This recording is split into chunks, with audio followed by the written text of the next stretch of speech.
Hello. Hi, guys. I'm going to move a couple things real quick. Going to turn this browser down. It's your boy GRC. This is Hex in the Morning. Crypto in the Morning, I mean. Whoopsie. Switch this, boom that. How is everyone doing today? Wow, extreme amount of activity in the comments. Let me try to pluck through a couple of these quick so I can say hi to some people. HexyCat, good morning. How are you doing? Erwin, good to see you with the biceps in the chat. Wop wop, this is great. Senior developer having time to talk. Yeah, I appreciate that. From Jin for sure. Jin, if you're there, we'll be starting in about 5 minutes. He's in the green room. Squid Lord, good work, guys. 4 days of constant rain here, stuck inside listening to streams. Whoops, you have to stay inside and get absolutely way more smart because you're listening to the alpha every single day. 5 system failure. Great to see you catching the stream from the beginning for once. Good morning, everyone. Great to see you in here. I love your profile picture with the skull and the super cool helmet. Tyrannosaurus Hex, hello from Seattle. Great to see you, Tyrannosaurus Hex. Great to see you from yesterday. Hex Boy, good morning, fam, guys. Great to see everyone. HexyCat Tattooer, John May. What's up, David? It's a beautiful day, folks. Let's get it. Absolutely. Guys, we're talking about Hurricash, the first completely decentralized protocol for privacy and transactions. Sam, that's a pretty bold statement. Sam's in the background saying, you just said completely decentralized. He's like, is that even possible anymore with the interaction with the bank? Sam, let's dig right into it, okay? If GRC ever crawls out of midday pump while watching, guys, that crypto brain pump, yeah, if you guys want a brain pump, today is the day to be in here. We're talking about Hurricash. I will shut my mouth about Terra Luna. Sorry, my cleaning ladies, vacuuming. If that's loud, I'm sorry. I will turn that off in 1 second. Yeah, guys, you heard it here first. GRC has a cleaning lady.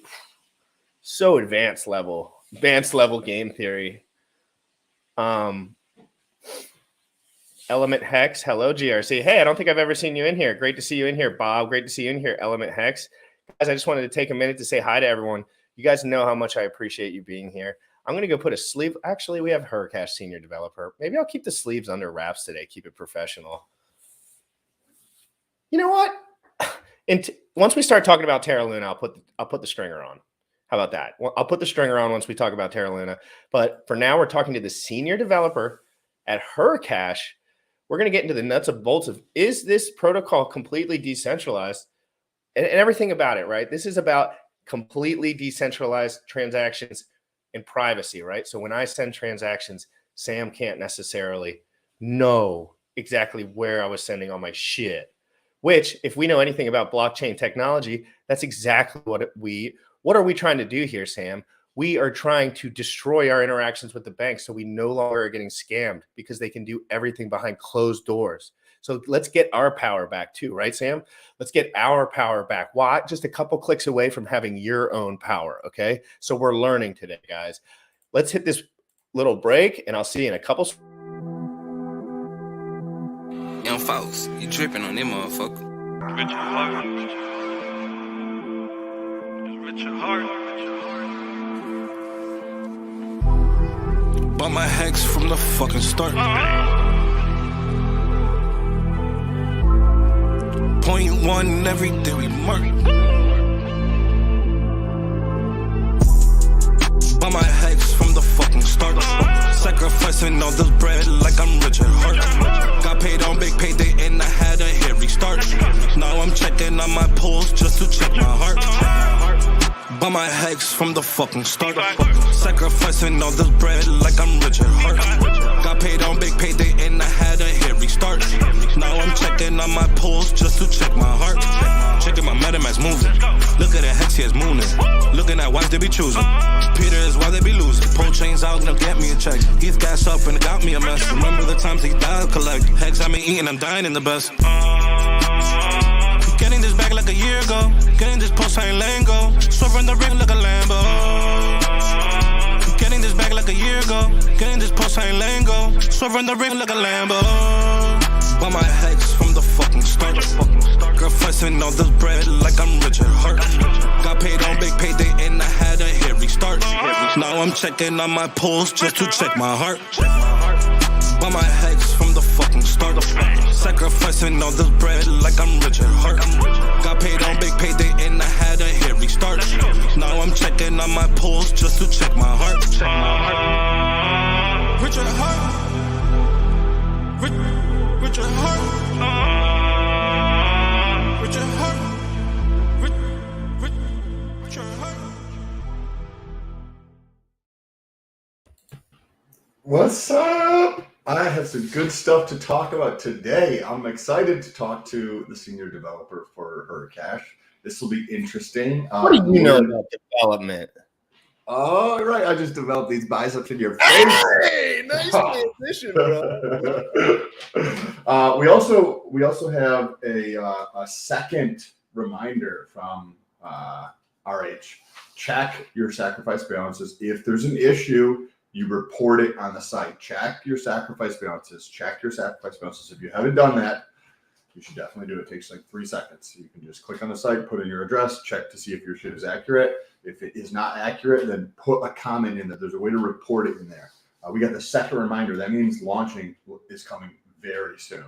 Sam, And then PVM Crypto says, if you think about it, GRC and Sam are now crypto analysts. Add that to the resume. oh, That feels nice. PVM. Thanks for saying that, because literally my girlfriend texted me yesterday and she's like, I'm telling her about this S-curve. So we're going to talk about Terra Luna. We're also going to talk about the S-curve adoption for crypto. And I'm texting my girlfriend and she just doesn't care about And it. I have counter arguments on the S-curve too, which I'd love to. Okay, cool. This will be good. And she's like, why don't you have crypto analyst in your bio? Because that would be helpful for people, because then you'd get more people wanting to talk to you about stuff and you'll be able to learn more, right? And then PVM mentions it here. So I will be updating my profile because that's exactly what we're doing here. We're analyzing crypto, right? A lot of them related to what RH is doing in that ecosystem, but we like crypto in general, whether it's Terra Luna we're going to be talking about later or other projects, right? How you doing this morning, brother? I had an awesome workout this morning. I'm down substantially. I took the comparison photos from today, 9 days in, 10 days in, from 10 days ago, and I can see a body fat dropping like substantially. I'm curious to see how long. Hopefully by the end of the month, everything starts to the lines start to deepen in my stomach, and that all starts to pop out a lot more. Hope you guys' fitness journey is going very well as well. How you doing, brother? I'm doing absolutely fantastic. I've been researching Hurricash. Pretty straightforward, like as long as you straightforward as far as I can't learn the code. But guess what I'm doing, Sam? You listen to this, Sam. I'm going after the show. I'm going in a Zoom call with Fashion Coder. She's going to start me in how to learn code, and then tomorrow we're going live, so she can give me her first live. Yes. I'm going to do like the starter with her so I can know how to approach it, and then I'm going to go in with her live for an hour and show everyone how I'm going to start learning coding in real time. Is she out here at 11 tomorrow? I don't know. Or is this a I'm different going to time? ask her if she can switch it till tomorrow, because you're not going to be here potentially. Are you? Oh, yes. I have to pick her up at 11:30, and it's about 30 minutes away. So more than likely I will not be here for. Yeah. So the first hour, I'll probably just do that with her, and then wait for you, and then we'll talk about whatever's popping, because she said she only had an hour. But so yeah, I'm going to be learning code in real time, so everyone can understand that this isn't get my girlfriend to pick her up. This isn't rocket science. Okay, guys, you think it is? I'm a gym rat. I never was schooled. You don't need to be. Okay, it doesn't make a fucking difference. I will school you. How about that? Cheers. Cheers to that. Cheers. Me and Sam are a little geeked out today. Me and Sam love when it's not super serious. It's the pre-workout dry scooping that before I get my workout in this morning.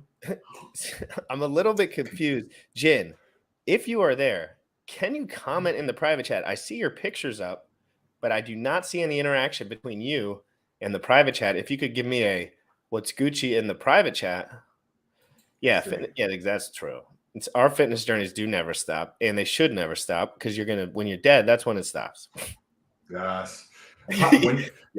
Python is decent. I tried to learn.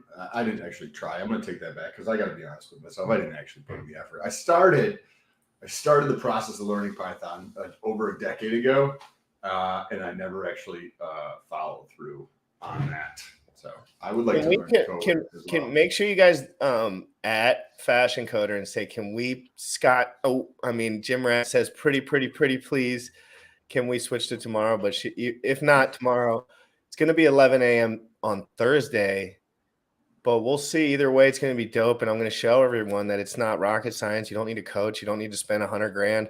You don't need to do jack shit. I'm sure I'll be able to nail it. I'll get obsessed with it, and I'll nail it even harder. There's also one day I just found out where she wants to go do something, but it's like a hour or more away, and then it's like a 5 or 6 hour thing. So there's also going to be one other day where I'm sure I'm going to end up like not being. Well, we'll see how things pan out. You never want to say never because stuff comes up for me. And correct, 100%. I might have to get stuck in fucking traffic. Like I was stuck in traffic when we were doing our AMA. I was like, dude, I'm stuck in traffic. Literally, like it was like I. Oh, is that why you came on so late yesterday? Well, I was going to the gym at a different time, and then I forgot about the traffic patterns because I'm always at home now.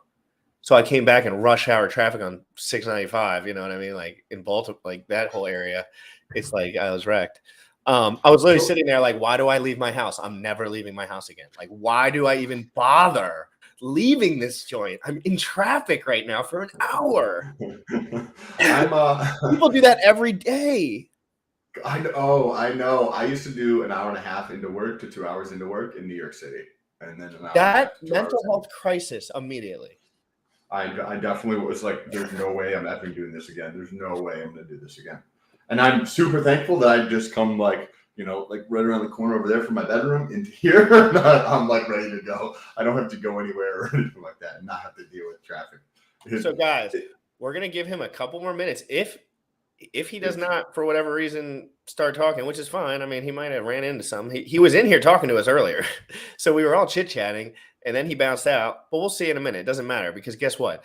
GRC's been thinking crazy, cracked out thoughts all night long about Terra Luna, UST, stable coins, and how they all interact and how they'll be applicable on Pulse Chain. So let's just say we have plenty to cover, Sam. Yes. Oh, and wait until we get to the S-curve stuff too, because the S-curve stuff is fascinating. I did an entire video on it yesterday that will be released at some point later today, more than likely. And let's just say that after going through and doing the more research on the video and the S-curve, I read through the crypto.com annual like state of the nation for crypto that was released a couple of months ago. And then I found another company that was publishing research. And with what they're putting forth, and they have a better view of things than I do, I would assume, given the data and the companies they're working for,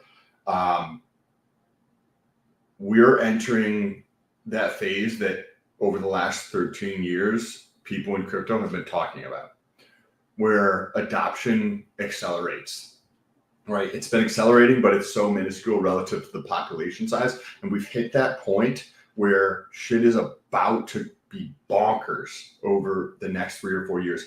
My estimates, we'll get into them towards later in the show, but my estimates on the adoption curve for the S curve, Sam curve.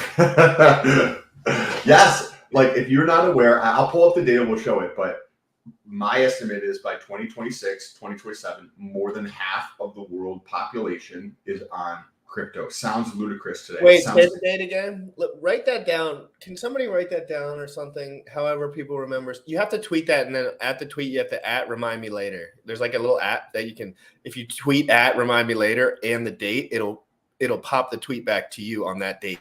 Oh, so I've already tweeted it, so I can get back into the tweet. If you go to your comments and write remind me later, I think it'll do it. I think you could do that or something. Like I've seen people do that, and it's a cool way to do it. But anyway, guys, Sam, I'm gonna pull something up. Sorry, hold on. Want to pull up Terra Luna stuff? Bring him up and try and talk to see if he responds. I'm gonna bring up Jin real quick. I'm not sure if he's still there, but let's see. Jin, are you there, my guy? Static. He's communicating in a different language with us. He's lucky that I was absolutely stoked out of my tree about Terra Luna crashing to the floor. Although I want to say my condolences to every single human that was interacting with that contract that might have potentially been misled in one way or another to believe, because on the front of the website it says 100% decentralized protocol, and that is absolutely disgusting to say. We'll show that. Yep. After something like this occurs, it's in hindsight, Sam, in the moment you can say, yeah, they're just saying that, it's marketing, right? But when it crashes to zero, you're like, okay, they just fucking robbed people. Give some people, if you're aware, give some people context. I will right now. I'm going to go to my thread that I posted that actually got a lot of traction, guys. I was covering this live on Twitter last night like an animal. I'm telling you, I was excited. I wasn't excited because that type of animal, right? Was that you? I thought that was a real dog. I was clicked over on the other screen. I was like, what the fuck was that?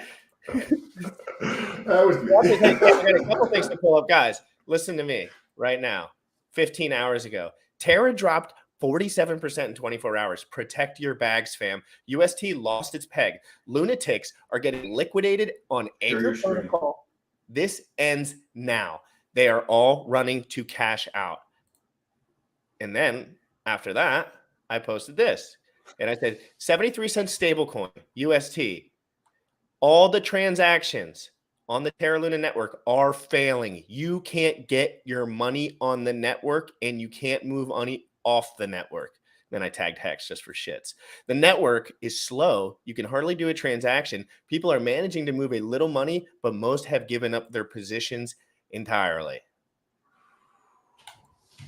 Fuck.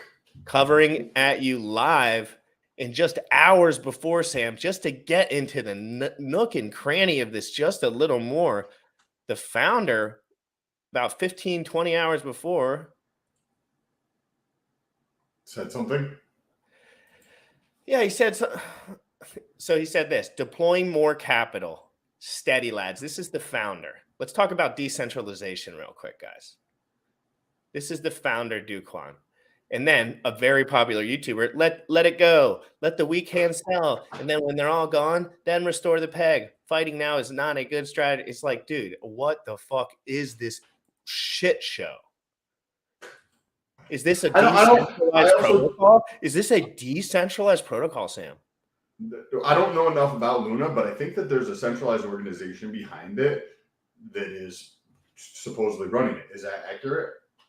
There's like many companies that have like they like pool everything, Sam. So basically you go in within the system, then they have all these companies and you just pool your money for interest and you stake like that.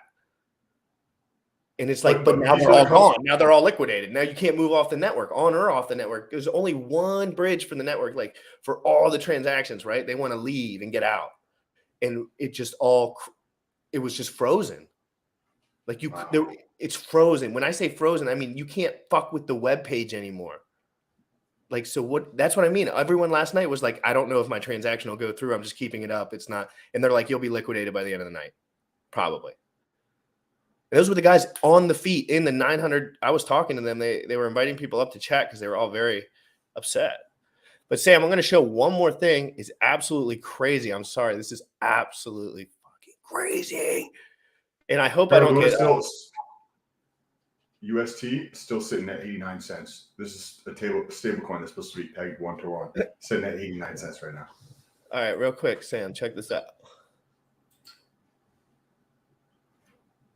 Gold key. There we go. Do you want to know the worst part? It's broken. Do you want to know the worst part? Sure. It's broken at a more basic level than we've even discussed here. Right? It make no sense. But like the protocol design for the cryptocurrency makes no sense. And Duquan and Terraform Labs can effectively kick other nodes out of consensus for like the blockchain itself. So it's a validator on Terra, like on the Cosmos chain that's actually running all this. You are expected to participate in the Oracle voting process. To help make this easy, Terraform Labs has provided their own Oracle price feeder that you can configure in your validator that will automatically post the numbers Terraform Labs gives you to the chain and vote on them for you, making the entire process vastly more simple. So, the vast majority of oracles have adopted this.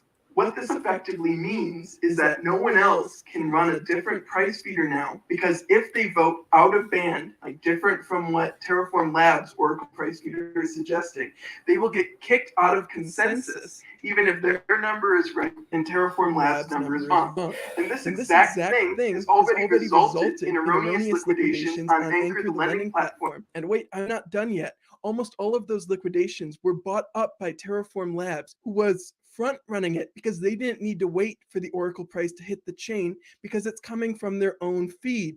So they knew to immediately start bidding as these were liquidated before the values were actually posted on chain. It's when there was this massive multi-million-dollar liquidation. Terraform Labs is the one buying up all collateral from the people they wrongly liquidated. It's fucking Arthur Hayes running a prop desk.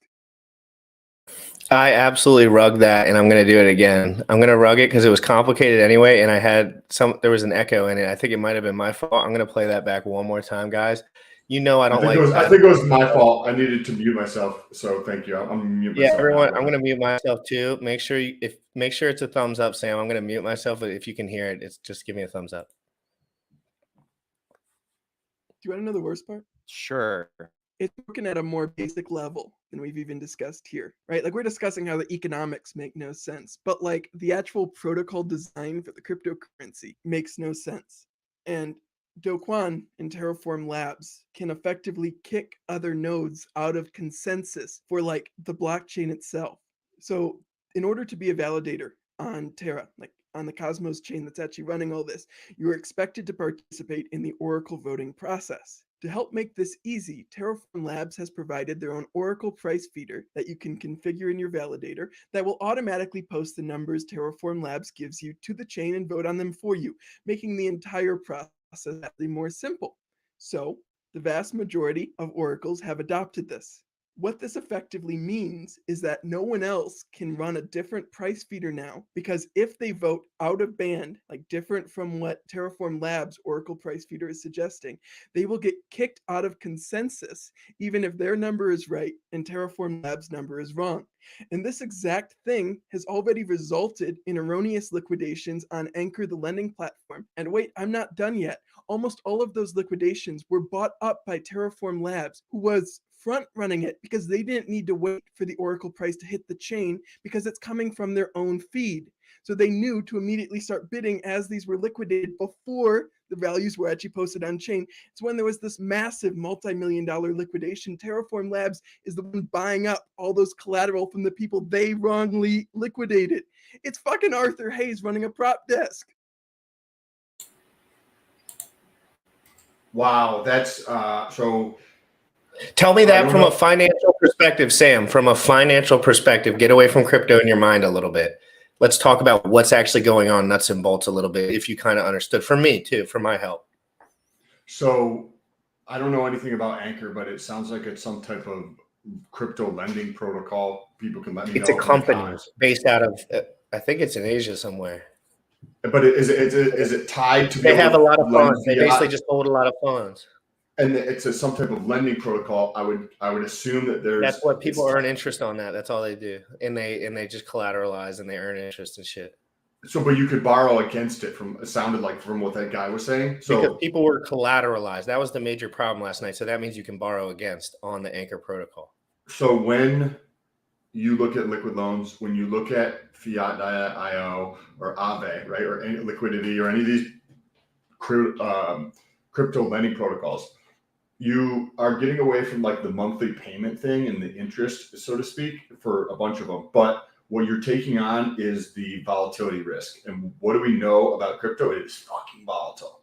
So by what this dude was saying is that they were able to, know in advance or cause a invalid liquidation. So on liquid loans, for example, when there's a liquidation, the benefit, right? It starts at 110%. So as soon as it hits 110% collateralization, then that person who did that, they got all their money and that portfolio is liquidated. There's a 10% like bonus there that goes to the stability pool. However, in the case of what they were just talking about, it's going to go up for an auction. But if I see the information before you do, I get to buy it at a 10% discount. And that's effectively Yeah, what they're but doing. their They're voting front-running. process made it so the people voting had the access to the information before, and therefore the people voting were just buying back the liquidations before other people even had the information. Mm-hmm. It's front-running. It's front-running the But information. that's normal, right? That's a normal. I mean, Well, in legacy, right? Robinhood sells their data feed for trading and order books and stuff like that to hedge funds to front run people. Like it's that's how it's free, right? Because and then they tell people to buy on their protocol, like normies. fuck, we just had two of those dudes on the other day, and they probably have a lot of their bags. Hey guys, we should reach out to those guys. Cash DeFi. I hope you guys are doing okay. We're not hating on you, dude. Like, you're a young man, literally. You're a young person, and you probably are rich in other ways. Who knows? You probably got a lot going on. Good. Don't work your money, your bags don't matter as much as they might feel sometimes, but you have to understand you must actually learn about counterparty risk if you want to stay in crypto. You must actually learn about bridges. You must actually learn, because Sam, this is your first time real time seeing a top 10 crypto crash to the absolute dirt.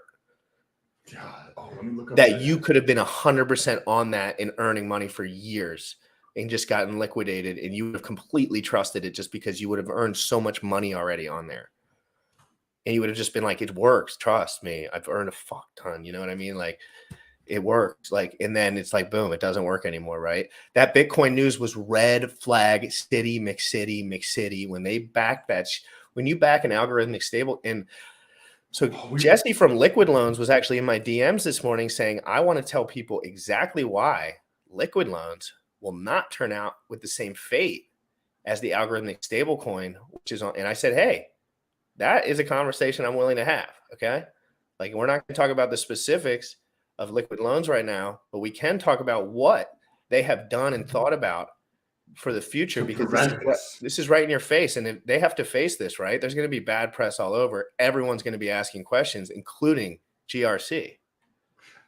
You had just mentioned something a second ago that we talked about pre-show, where Terraformer Labs in their foundation had started to acquire Bitcoin with their earnings, right? Because they earn a fee from all the transactions, like what the dudes were saying the other day. They earn a fee from all the transactions. And then they're using that money to buy Bitcoin to back up the peg. Now, I'm not an expert in Terra. I'm not an expert in Luna or UST. From my understanding, you back up UST peg by printing Luna, right? So what is somebody saying when they are saying this is how it's supposed to work? Luna backs up the peg for UST, because that's how the guys were describing it the other day. And 100%. Then they're taking their cash and they're buying something else to back it up because they know their shit's fucked. Dude, just think about it, guys. I mean, it's hard to think about in hindsight, Sam. Let's be honest. To counter engineer all this stuff in your head when there's a million things going on, nearly impossible. But in hindsight, you must take these lessons and learn them so you can project them onto the other projects. It makes them much more clear. Because if you see this happen 5 times, you know, but if it never happened, I would trust centralized protocols. I'd say, fuck it, I don't give a shit. You think I care? If they were going to give me 40% and everyone trusted it and it was working for 10 years straight, I would probably do it. But these things, they happen. If you pay attention, if you hear these things, if you look at Sam, if we were really covering Terra Luna as hard as maybe we should have been, we would have looked at the top and we would have said, because what was I saying when those guys came on? It just seems like counterparty risk all over the place. That was like my only point. I was like, it sounds good. Everyone's doing good. It's cool. But it's like, how many moving parts are there? How many people can shove their dirty hand in here and make a move, Sam? And that's what they did. This was a direct attack. That's how I felt about one of the projects we talked to about a month ago or 2 months ago, but we're not going to mention their name. I was just like, this just seems like way too much counterparty risk. And this is a perfect example, like why it's so important. People, if you're dealing with a counterparty, things can go wrong. Things can definitely go wrong. And when you see the founder literally doing something that undermines what he says is the truth for the project by buying Bitcoin to back up his project when Luna is supposed to back up UST, it's not the case. But it's so with Liquid Loans. So I saw a couple of comments with Liquid Loans, right? So Liquid Loans is you're backing your own shit up. It's not like them where they're printing it out if you buy this and trade it in towards something. And then getting a fee on it. It's you have $100,000 of Pulse. You put that into the liquid loans vault and you borrow against that, right? So say if you borrow $50,000 against your $100,000 worth of Pulse, now you're maybe at like a 200% collateralization or something like that.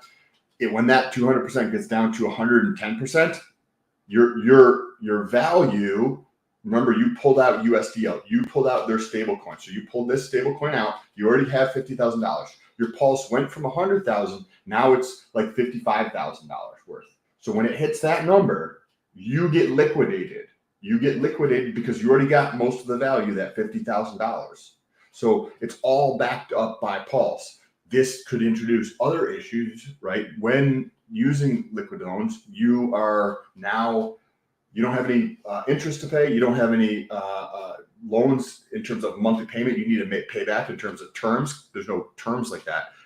But you're now holding volatility. So holding volatility, you're going to be long volatility.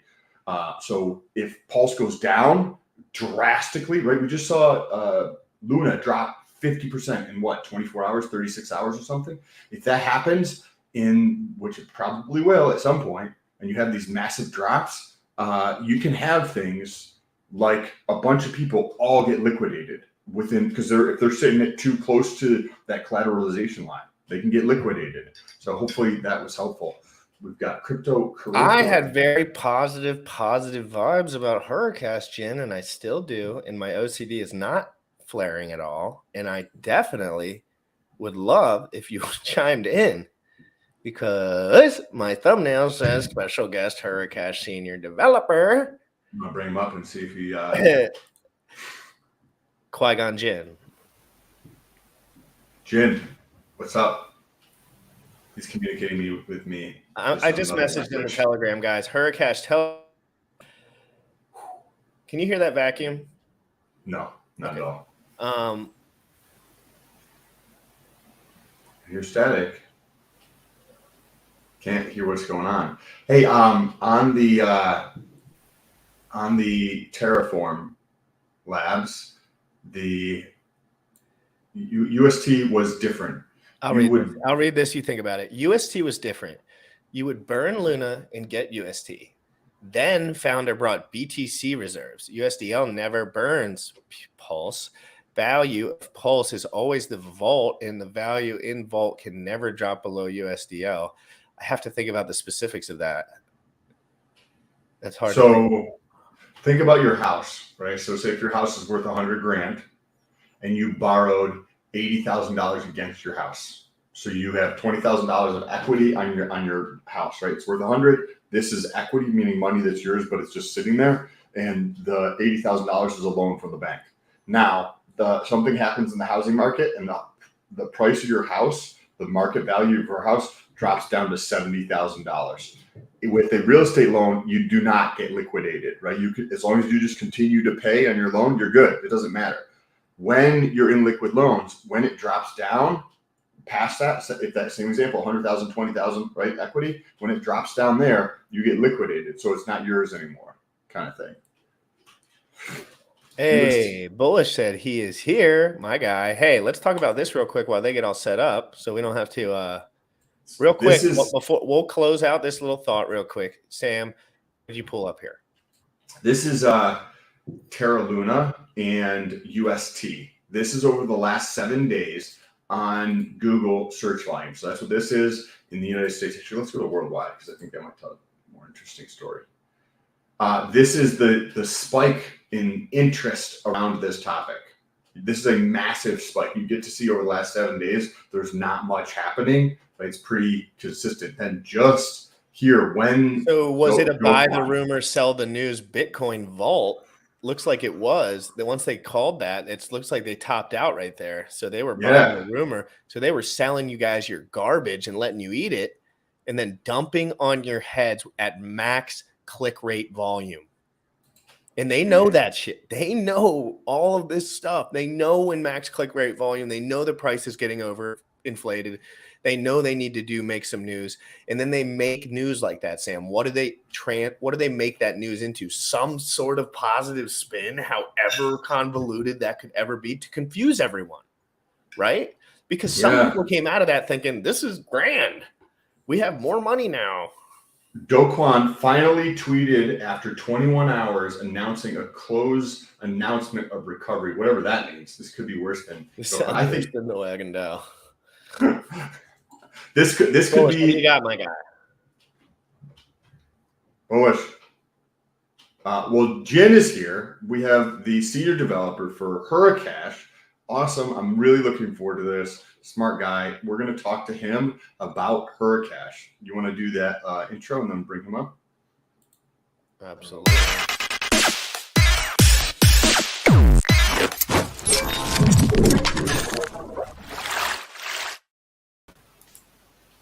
Jen, good morning. How you doing? Hey, what's up, buddy? Can you hear me? Yes, sir. Yes, sir. I can. How are you today? Pretty good. How are you? Pretty good. Having a good time talking about Terra Luna. You know all the news, but let's not get into that. I'm not going to get into that, Bullish. I'm not going to get into that. Okay. We're going to get into Hurricash, decentralized platform. That's a big statement, from all the stuff we've been hearing. We love talking about that. But really today, what we want to learn about for everyone who's here is why this is important. And I mean, no one's really going to know the real specifics unless they look themselves. And I'm going to ask you some good questions, but we want to know, like, generally, why should someone use this or consider using this? And I think it's very important for the average user to use this personally. Right. So for obvious reasons, I won't go over some reasons why some people might use it. But for the average user, it's actually really important. I'm not sure if you're aware, but recently there's been a lot of dusting attacks, especially among the Hex community, where they'll like send you a token, you'll go to swap it, and they'll just drain your account. So one good way to get rid of that is, let me explain. So these people, first, how they found the accounts is they took the list of all the sacrificers to Pulse Chain, PulseX, and they went through that list and they sent these tokens to these people, right? So I don't know if you've checked your balance yet, but chances are you actually probably have these tokens sitting in there right now that if you actually interact with them, they'll drain your wallet. So that's not a good thing. I know right? of a few of those tokens. I can't remember their names, but they come up, right? Like there's more prominent ones than others because some are like marked. He's saying this is happening right now. No, I know. I've seen these before. Like they will pop up and it'll say you have an airdrop on your MetaMask if you click this, that, and the other. Right. So basically, I think these people will actually follow like your address. So let's say you move funds from your sacrifice wallet now to another wallet to try to get away from that. Well, bad news. They're just going to look on Etherscan. They're going to track you down, and they're going to do the exact same thing and send these wallets to your new account, right? So one way to prevent that is to actually break the on-chain link with a privacy protocol, such as Tornado Cash or obviously Hurricash. So what we do is we mix up all the accounts, and you can withdraw into a new address, and there's no way they can kind of track you down and keep attacking you with these dusting attacks. So is the address a random address, or is it one of the other addresses that was in the pool? Is there a pool? Can you explain how all that works? Yeah, so I want to actually share my screen, and I'll go up and show everything here. Appreciate you coming in here, by the way. We were just shooting the breeze about whatever while we were waiting, but we had a lot to talk about. But thank you so much for coming in. I forgot to mention I haven't met you or anything, so thank you very much for coming in. Yeah, that's all good. We love protocols that protect users from stuff. Yeah. So you're sharing the screen now. Do you want to share the exact screen where we're up here, or do you want to share a tab? Okay, I got it. Let me interact with it. I have no problem. I'll just share my whole screen here. So right now you're sharing the StreamYard screen, And now you're on here. So Do you I see got it? you up right now. You're pulled up. All right, let me know if you can see the dashboard. Yep, we got Yes, you. sir. You're 100% visible on the dashboard. All right, cool. So first, I'm going to give you kind of a simple explanation of how it works, right? So let's say you're at a party and there's 5 people, and each of the 5 people have a $20 bill. Now, these $20 bills, they have serial numbers on each dollar bill.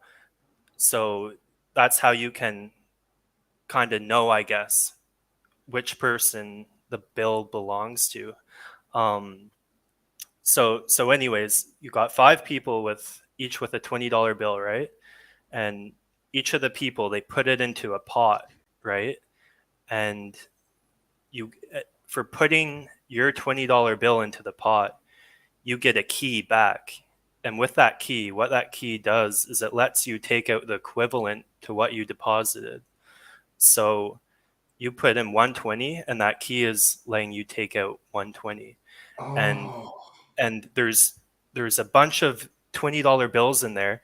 Now you're getting one back when you redeem that key, but it has a different serial number. So it's no longer connected to you, right? So that's kind In of like that pool, in that, I don't want to call it a pool. I don't know the exact verbiage, obviously, but like when you interact with that, there is some sort of pool and then it kind of shoots out from a, is that automated? Is it just like all automated somehow? Just code? Yeah, it's just code. It's just the ring signature algorithm. And I actually had a Russian university professor assist me with this. It's some pretty deep stuff, but it basically, yeah, you get a algorithmic hash which generates, and then you kind of get this receipt number, and you're allowed to withdraw the pulse that you've deposited, but it comes back like it's someone else's, right? So that key just lets you take out one or however many pulse you put in. Jen, before you get into an example here, I had a question on that. So I love the way you put that together in terms of the pool and then withdrawing it, because that if it's in a pool, then it could be, covered up, so to speak, on where it goes out. Now, when people use Hurricash or Tornado Cash, are they generally, because you think about trying to send somebody a receipt type signature thing to withdraw it, are they just basically transferring it to a new one of their wallets so they can send it somewhere? Or are they taking that receipt signature thing that somebody else can reach in to pull it out, and they're sending that to somebody else through like text message or something? How do people generally utilize Hurricash? Because I feel like that might be cumbersome after a while. Yeah, so there's 2 ways you can do it. You can preemptively kind of determine, oh, I want to send this to a different person and give them the key, right? So you can do it that way, or you can just give it to yourself, but give it to a fresh address that isn't connected to the old one. So there's maybe I'll show you on kind of explain it while I go through. Cool. Thank you. All right, cool. Yeah, so I'll start here. So all right, let's say I have some pulse here, right? And I want to put it in a new account, so nobody's watching my account, nobody's following me, nobody can dust attack me. So I'll connect to the protocol. So we're connected here, and let me go over a bit. So these are all the previous deposits here. It'll show the time, the index, and the amount. So I have one selected. There's a 1 million pool. We go up to 100 million and a billion, which is 1,000 million. That might be scaled. Can you describe why there's different sized pools and why not just one aggregate pool? Right. Is it just So between the numbers? no. So basically, remember when I said you each put a $20 bill in the pot?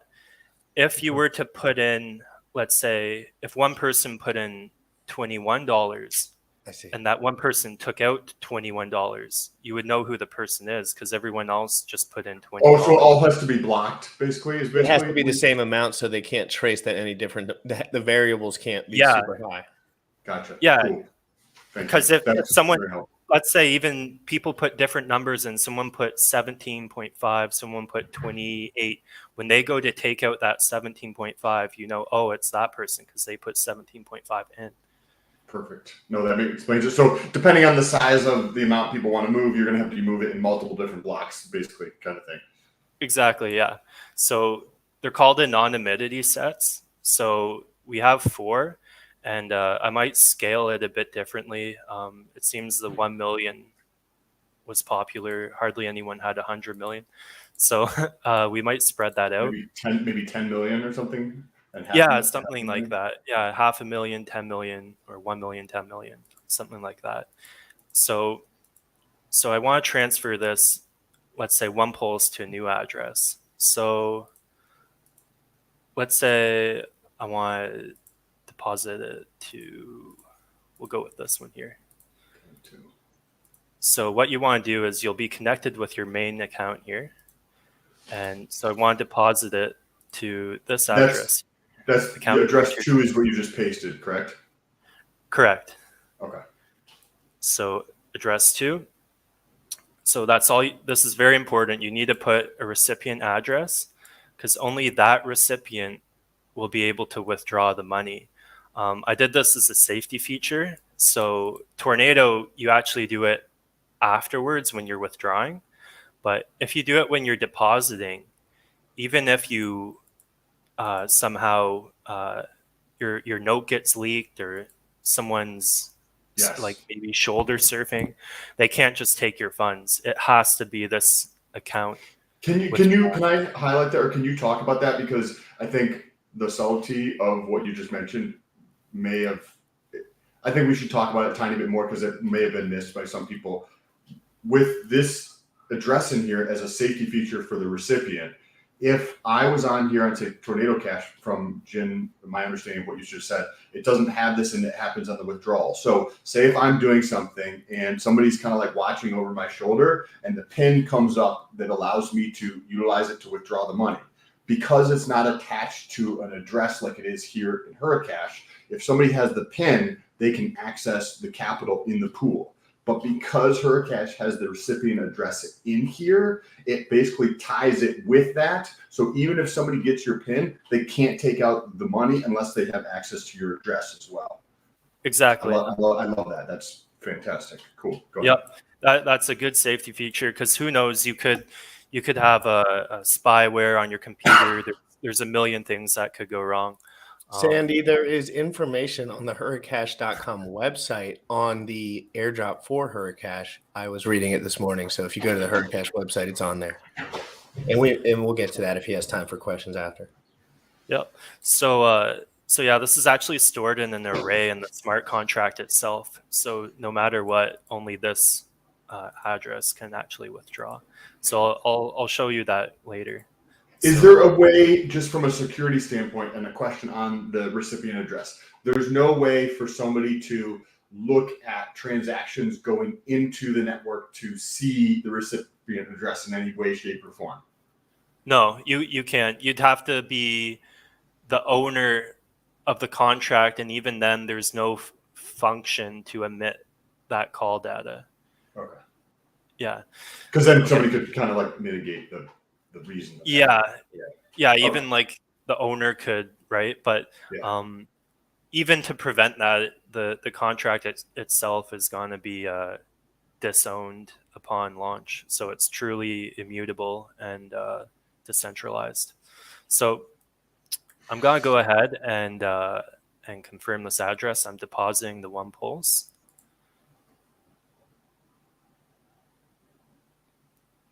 So we'll wait for the secret note to generate here. It'll generate after the transaction goes through and see deposit success. So very important. You need to copy this down and definitely back it up on Notepad, write it down on a piece of paper. just make sure you don't lose this note, because if you lose this note, you will lose your funds. We have been talking about implementing a backend to possibly hash and store the notes, just in case someone does lose it, their computer crashes or something like that. You mean when somebody loses it? Guaranteed you won't lose it. Yeah, and I wouldn't be surprised if there's millions on Tornado Cash because people lose their notes or things So like what? that. Okay, so Same question with on that. Bitcoin and everything. Like, how much free money is floating around in addresses that are just never going to be moved? Is there Exactly. any dialogue within the team on like once something's like left in the pool, say for a year, then it starts to like go like earnings somewhere, because otherwise it's just going to accrue larger and larger amounts over time, sitting there dead. No, because some people might want to leave it in there for 10, 20 years. Some people might die and might not want to release those funds.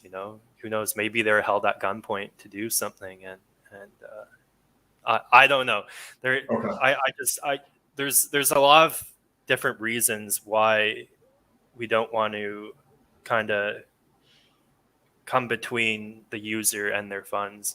We want things to be set in stone kind of with this protocol. So once something's done, it's done.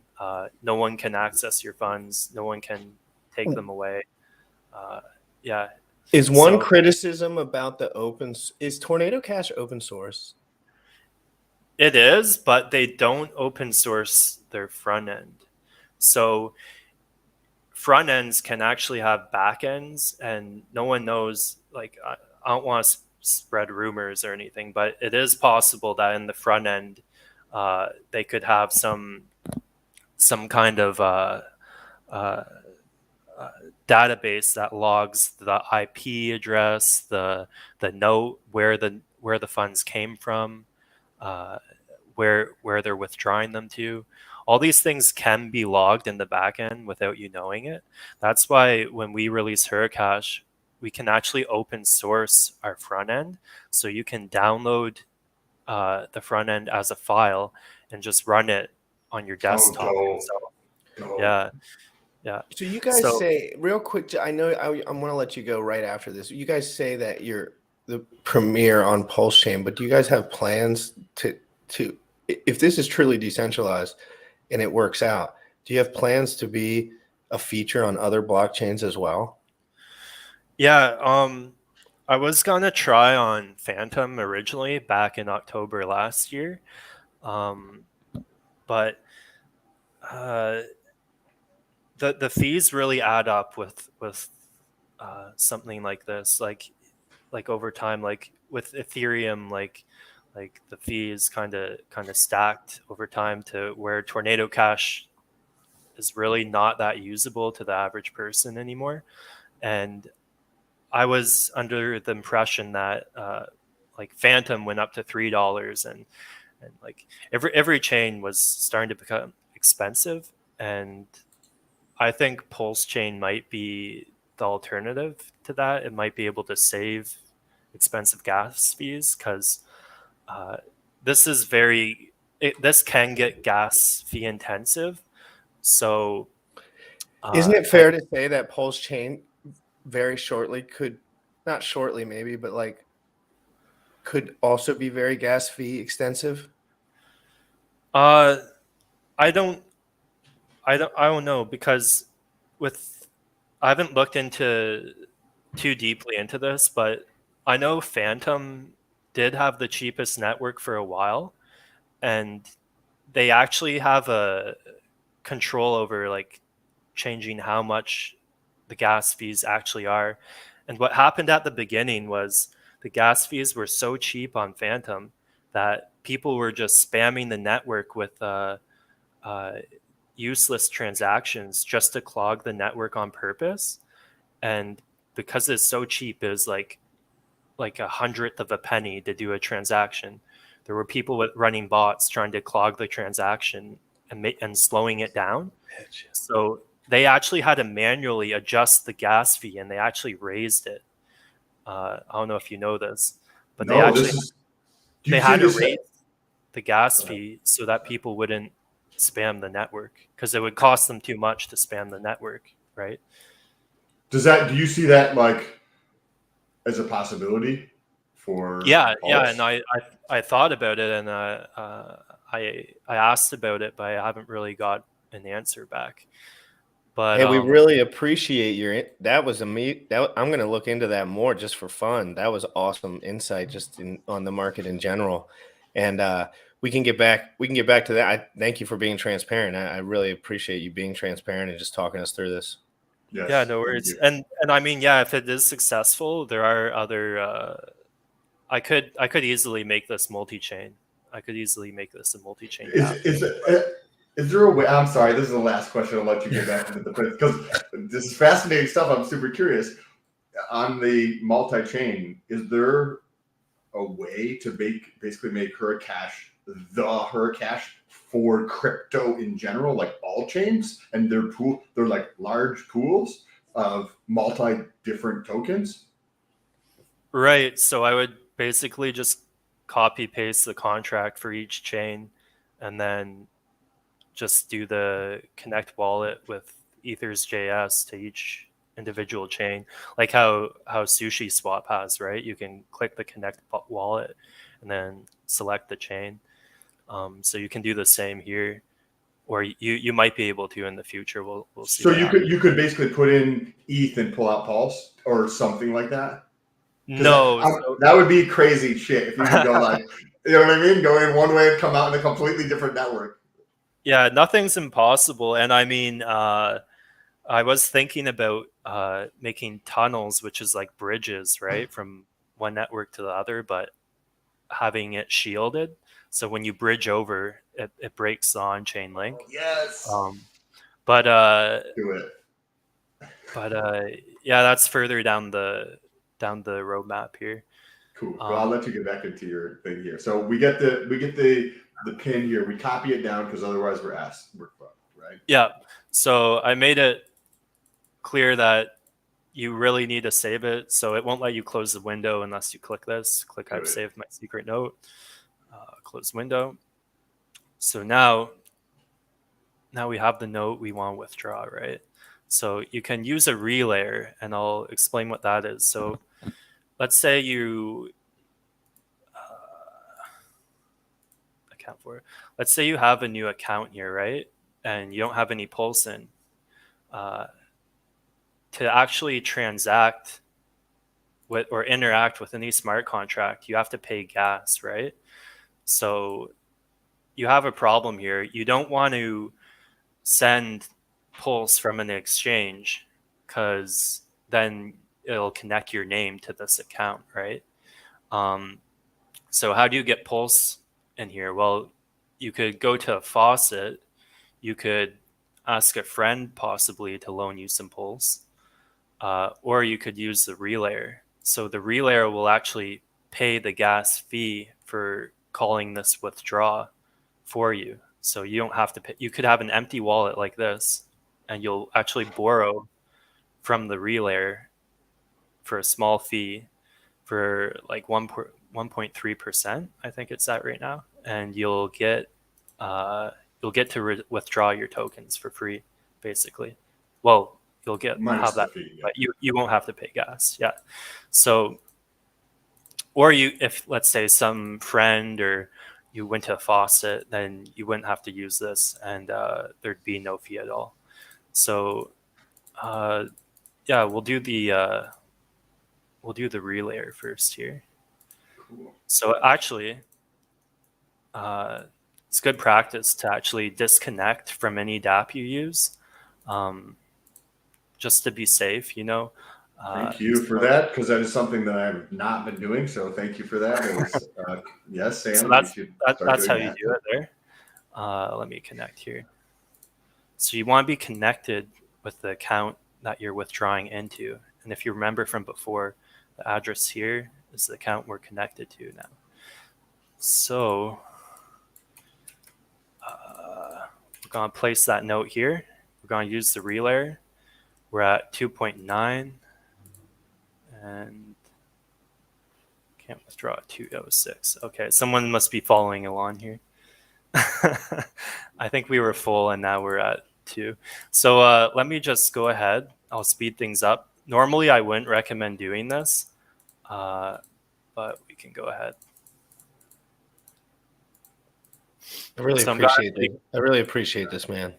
Yes. Yeah, no worries. So yeah, I'm going to push it through. So I'll just put it into the, why don't we do account 4 here? Show the relayer working. So,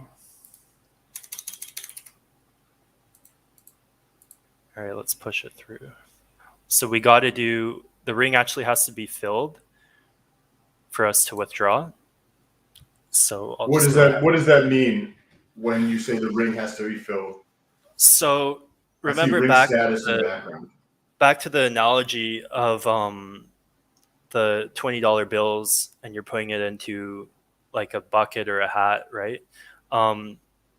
So each hat you can visualize as a separate container, and each one has to be full until you're able to withdraw, basically.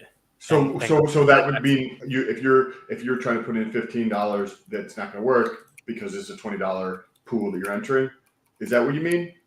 Or Yeah. So let's say, so each picture that as like a container, and it has to be filled with 6 people, right? So 1, 2, 3, 4, 5, 6. Then once 6 people fill it up, it opens up a new empty one, right? And all the people in here are able to withdraw. And then this empty one has to be filled up with people. So one person deposits, another person, and that's full. Okay, now all the people who deposited in here are able to withdraw. Making sense? And then yes. and And then that's the is next that per pool size? Is that per pool size? Yeah, each pool is 6. Okay. And then And what's the thought process behind the ring? As in, like, I think there was 5 dots, or 6 dots you just mentioned across the bottom. So why have that there for security? I'm assuming, but I'm not understanding why. right, so this will let you know how close to being full the ring is. So see, I just deposited. Now there's 3 people. And if you see there's like, maybe you don't want to wait a long time. So, hey, I'll come back another day and deposit, right? If there's only 1 spot left, that means you'll be instant. You'll have instant anonymity. It's hard to say. But when yeah, there's no volume, is it easier to track? Like, how's the initial volume going to be distributed so that, you know what I mean? Like, if there's only a little bit of volume, people might know exactly who's, you know what I mean? Yeah, it'll definitely be easier to make a guess. But I assume even with like a fraction of tornado caches, like 1%, like you'll still be whipping through these rings like crazy. How many wallets sacrifice for this, if you don't mind? I don't even know. Okay, cool. I was just curious. I have no idea either. I wasn't around paying attention yet at that point. Yeah. Well, this would be one of those projects I would be super interested in sacrificing for. Sorry about interrupting you. Oh, that's okay. Yeah, it's just something I did quick to fund the project. I wasn't looking for a money grab or anything like that. Not saying that other projects. This does not seem like a money. If I could think of 100 ways for Jin to do a money grab, this would probably be the last one. Because nobody even knew about it. Nobody even knew. Come on, guys. This is difficult stuff. He is putting his whole life's work into this, I'm sure. Yeah, it's pretty intensive. It's fun though. I appreciate that attitude too. Like, just by saying like it's fun. Like that's exactly how I feel about looking into crypto every day. Like, people are like, "Oh, it's so hard." I'm like, to me, it's like, well, what else am I gonna do? This is the best. Yeah. yeah, just chill at your computer, listen to music, and Yeah. Absolutely. No, this is so this front end is not available, but when Pulse launches, and then I'm assuming Hurricash is going to launch relatively quickly after the words. When somebody goes to hurricash.io or whatever it comes out to be, they are able to download a app to their computer so that they can run it. yeah. So I don't think there will be an app, but you can download the source code on GitHub and compile it and run it yourself if you know how to install Node and all that stuff. Maybe I'll have a guide, but for non-developers, how to kind of get set up. I'm actually learning today, my first day ever. We're gonna need that, kid. Learning how to start my journey and learning how to understand basic code starts today. All I have right, an appointment with Fashion Coder. Go ahead. Cool. Yeah, coding's great. So all right, so I should be able to withdraw that. So let's go back here. We'll disconnect. And we'll go to, oh, you said this isn't, it's actually is available. I have it hosted here. We have it posted in our Telegram chat too, actually. So you can actually try this right now today. And I'll post that Telegram in the chat, guys. Anyone who has any detailed questions or wants to know more, I'm sure they would like you to go in there. All right, so I'm going to withdraw now. So we have that note here. So I'm going to use this example without a relayer because I do have some pulls in here. So let's try withdrawing here.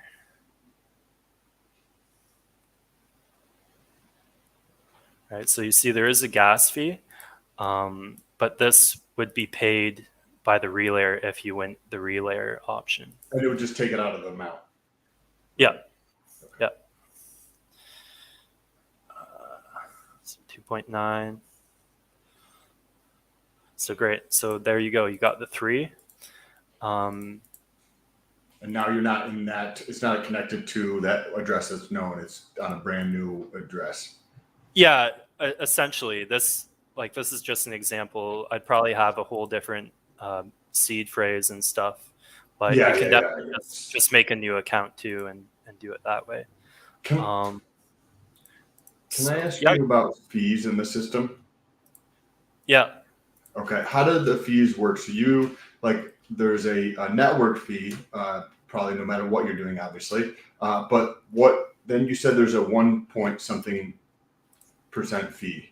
Where does that go and how does that work? Is that going to the people holders of Hurricash? So right now there's no fees on depositing or anything like that at all. Unlike other protocols, they all have fees, but just for now, there's no fee. We do have on this test net, there is a fee for the relayer of 1.3%, and that just pays for the pulse and like a bit extra. And basically, this isn't complete. I'm still coming together with a game theory for the mining and all that. But basically, I want to pool all that money into a smart contract and award people fee share based on how much her tokens they're staking, and her will be the native token for the protocol. Okay, so her is going to be the token protocol that's probably going to they're going to get their points or whatever for sacrificing, and then you can take her and stake that in this protocol as well. So or that's the intention. You're maybe not ironed out all the details or something, but it's basically going to be that something similar to that. Yeah. So this is the first time actually me mentioning in detail the mining aspect, but basically, there'll be a panel over here for the farm, and basically, in order to join normally you just get you get liquidity pool tokens, right? And you stake those liquidity pool tokens, and the protocol will actually award you their token for staking liquidity, right? Have you done a farm before? I have not done a farm, but I'm going to try to explain to see if the framework in my head is correct. When I'm putting up, say, on like Paul Sachs, when it comes out liquidity for an LP pair, I'm putting up XYZ and ABC, and I get a token that represents my thing in there. I can stake that token, and then I earn the incentive token. So you're talking about the incentive token piece of it, not the LP token that represents my share of those in the pool. Is that accurate? Yeah, sort of. So how a farm works is, right, you'll stake liquidity in their pool, and for giving them liquidity, you'll be rewarded with their native token.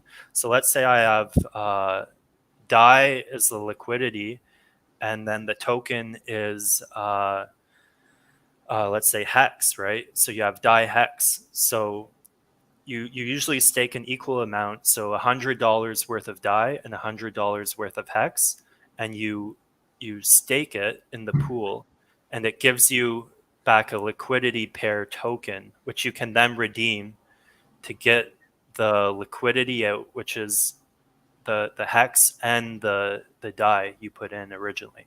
So you get this liquidity pool token, and you take that token and you stake that token, and while you're staking that token, you're earning the hex, let's say the native token, right?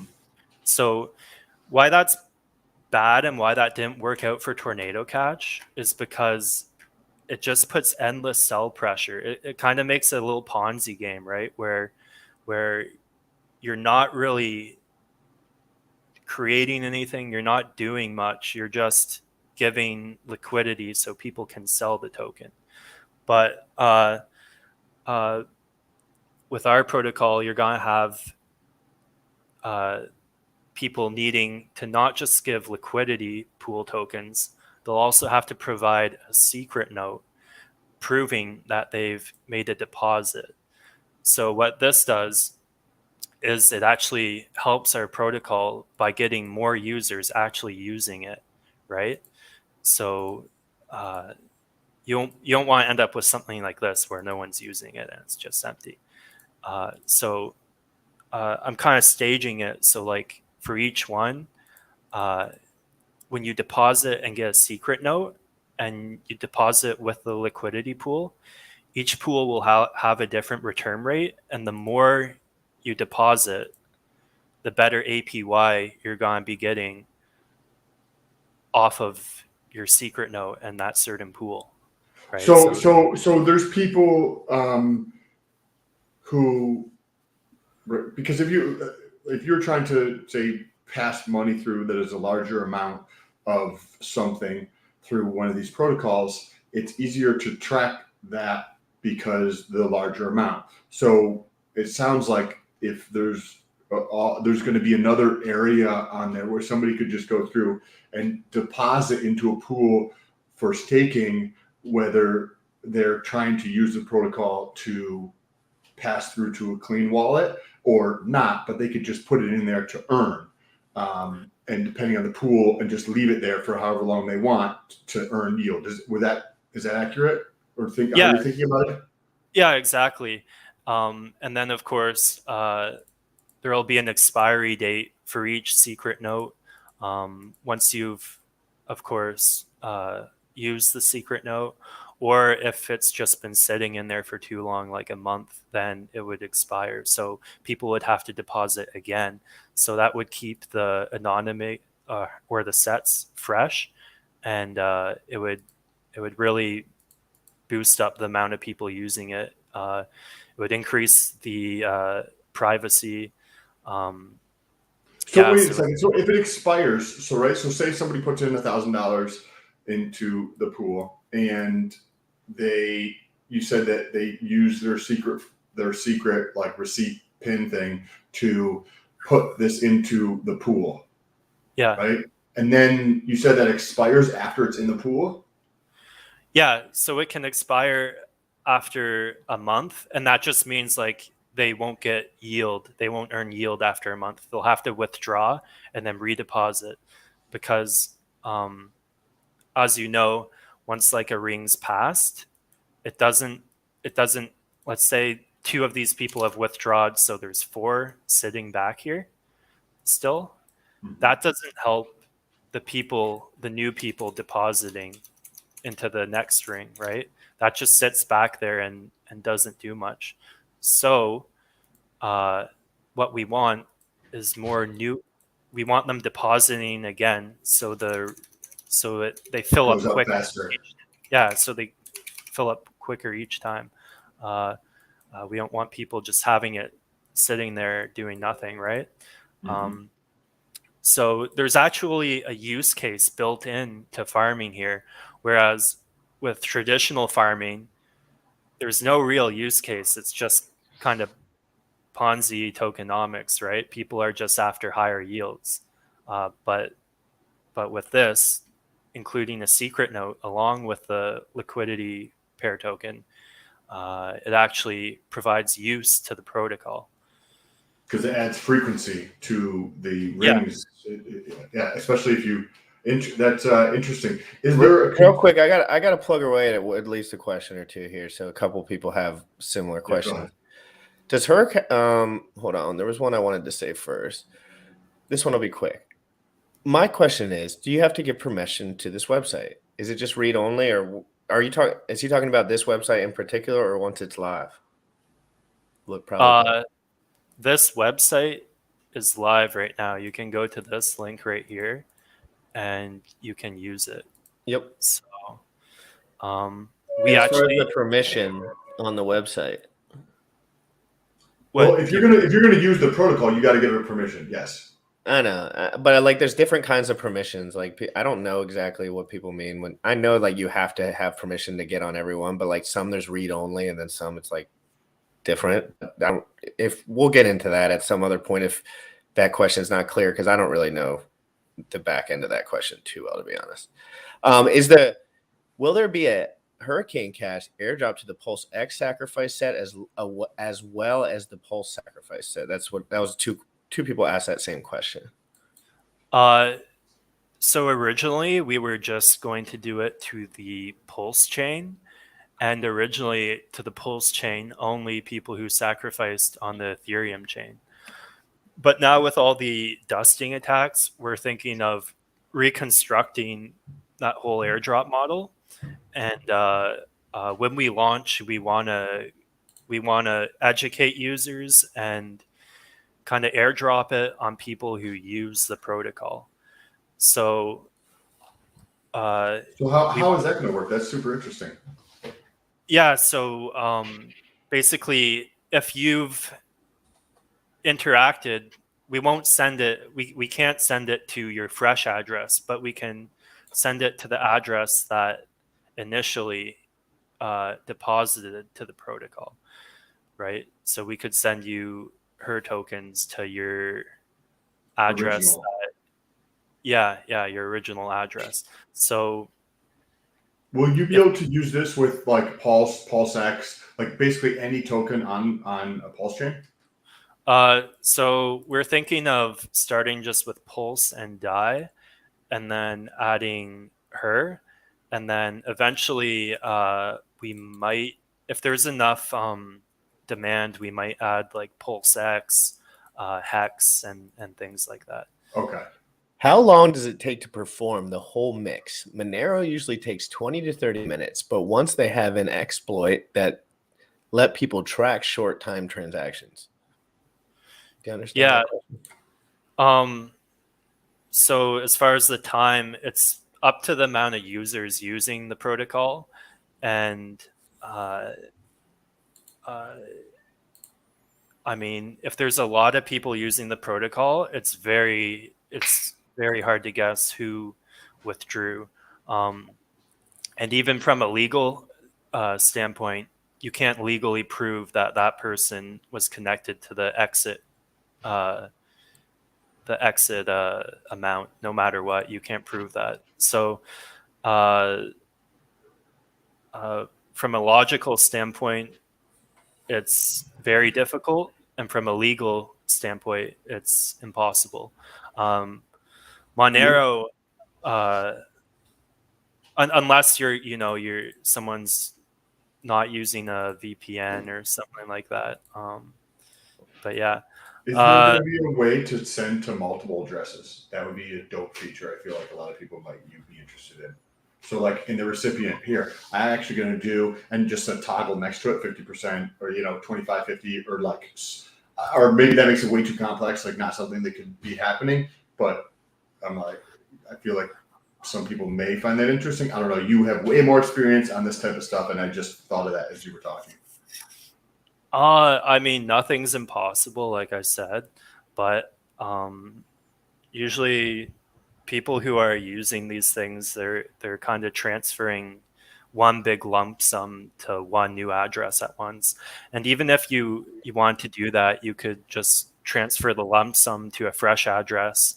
And then once it's at that fresh address, you can then split it amongst the other addresses you want to send it to. Gotcha. I know Tornado Cash, the developer, his name's Roman Storm, and he actually has another app that he made before Tornado Cash called Multisend, and it's a different tool, but yeah, you can send to multiple addresses with that tool. It doesn't do it anonymously or anything. It just spreads it out to all the different addresses you want to send it to. That's fascinating. So Jin, this has been absolutely amazing. Like I'm like blown away. I didn't have any idea how to do any of this stuff. What if people want to like learn more about this? Because I'm sure there's going to be plenty of people who are fascinated. What's like the best way for people to like either reach out or like learn more? Because you had just mentioned a couple minutes ago, part of the Hurricash and the thing behind it is educating more people on how it works and also how to use it and probably use cases. So how can people what's the best way for people to reach out and learn more about it, or you or whatever? So yeah, just come to our Telegram. Our community is fairly active. Come check out our Discord. It's not as active. Our Twitter, we're going to start announcing things a bit more actively, but yeah, for sure check out our Telegram because that's the most active place. And I posted a Telegram in both of the chats, guys, more than once. So anyone who wants to join that Telegram, I'll drop it one more time. Please, I want to join. that's a selfish question there. Sam, you gotta be happy. Come on, you're just weeks behind me, bro. I mean, will Sam ever catch up? There's too many projects. No, I'm just kidding. There's a lot of projects, guys, but this one is really different. Real quick, before we get off, I want to ask him one simple question that everyone's kind of asking. What is the clear difference between what you're doing and what Tornado Cash has already kind of done? Because it's already proven itself in a way, right? In a way, but it's also hard. It has problems, obviously, and I was reading about them, but I don't want to get into that specifics because I don't know enough. So number one, I guess, is just, granted enough users use it, it's quicker and cheaper. And yeah, that coming from a user perspective, if you just want to be anonymous, that's all you gotta know is it's quicker and cheaper. And it'll be right there for Pulse launch, whereas Tornado, it might take some time before someone actually forks the front end and builds the infrastructure for that. Thank you. Appreciate your time, brother. Man, awesome. Absolutely incredible, transparent. I mean, when they said, I assumed somebody wasn't going to be showing face, to be honest. This is one of the only projects that I was never assuming someone, because people always say if they're not showing their face, but it's guys, there's some things that cause more problems than good when you're dealing in certain fields, and putting your face in front of everyone could be not. And I mean, it's just I'm not too worried. It's just a waste of time. You got people tracking you down. There's I know Uniswap, they're just doing some legal battles because some woman bought some shitcoin and lost money, right? Like things that they shouldn't be held responsible for. But yeah, even things like this, though. I mean, who knows?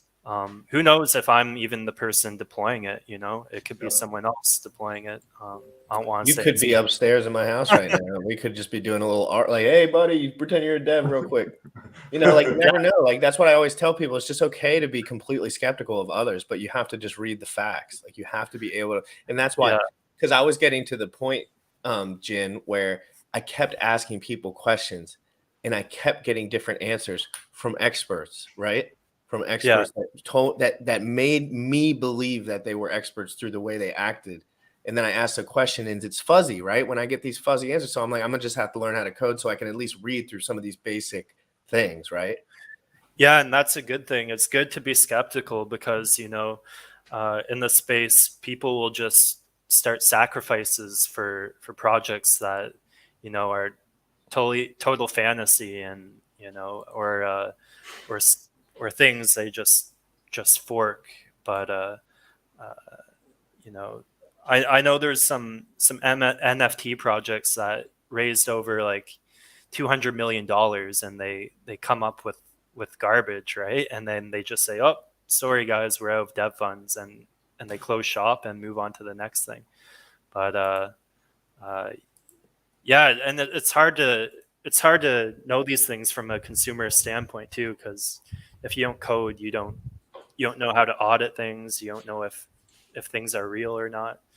But yeah, definitely learn some coding so you can kind of browse through things and maybe I also want to show people it's not rocket science, probably. Like if you put your mind to something, you can learn general concepts about stuff, but you just have to look, you have to be detailed with it, you know, like you got to pay attention. You have to really be interested in what's going on. And that's the hard part, right? Like the interest. Exactly. Yeah, that's just it. It takes time, and you have to be interested in it. Yeah. I appreciate you so much, man. If you have any updates that you want to show to the people at any time, please come directly back on the show so you can present them, whether that's 10 minutes, an hour. Even if you want to chop up, I don't know if that's your style. You ever want to come up here and chop up about something different?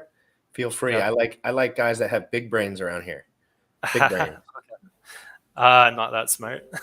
Well, come on, man. Detail orientation and smartness are similar, and someone to dive into a product like this, I don't have to ask. All right. Yeah, thanks. I appreciate being on here, and I hope I can let other people know about it so they can get saved from dust attacks, or you know, they want to hide their money from a angry spouse or something, whatever it is.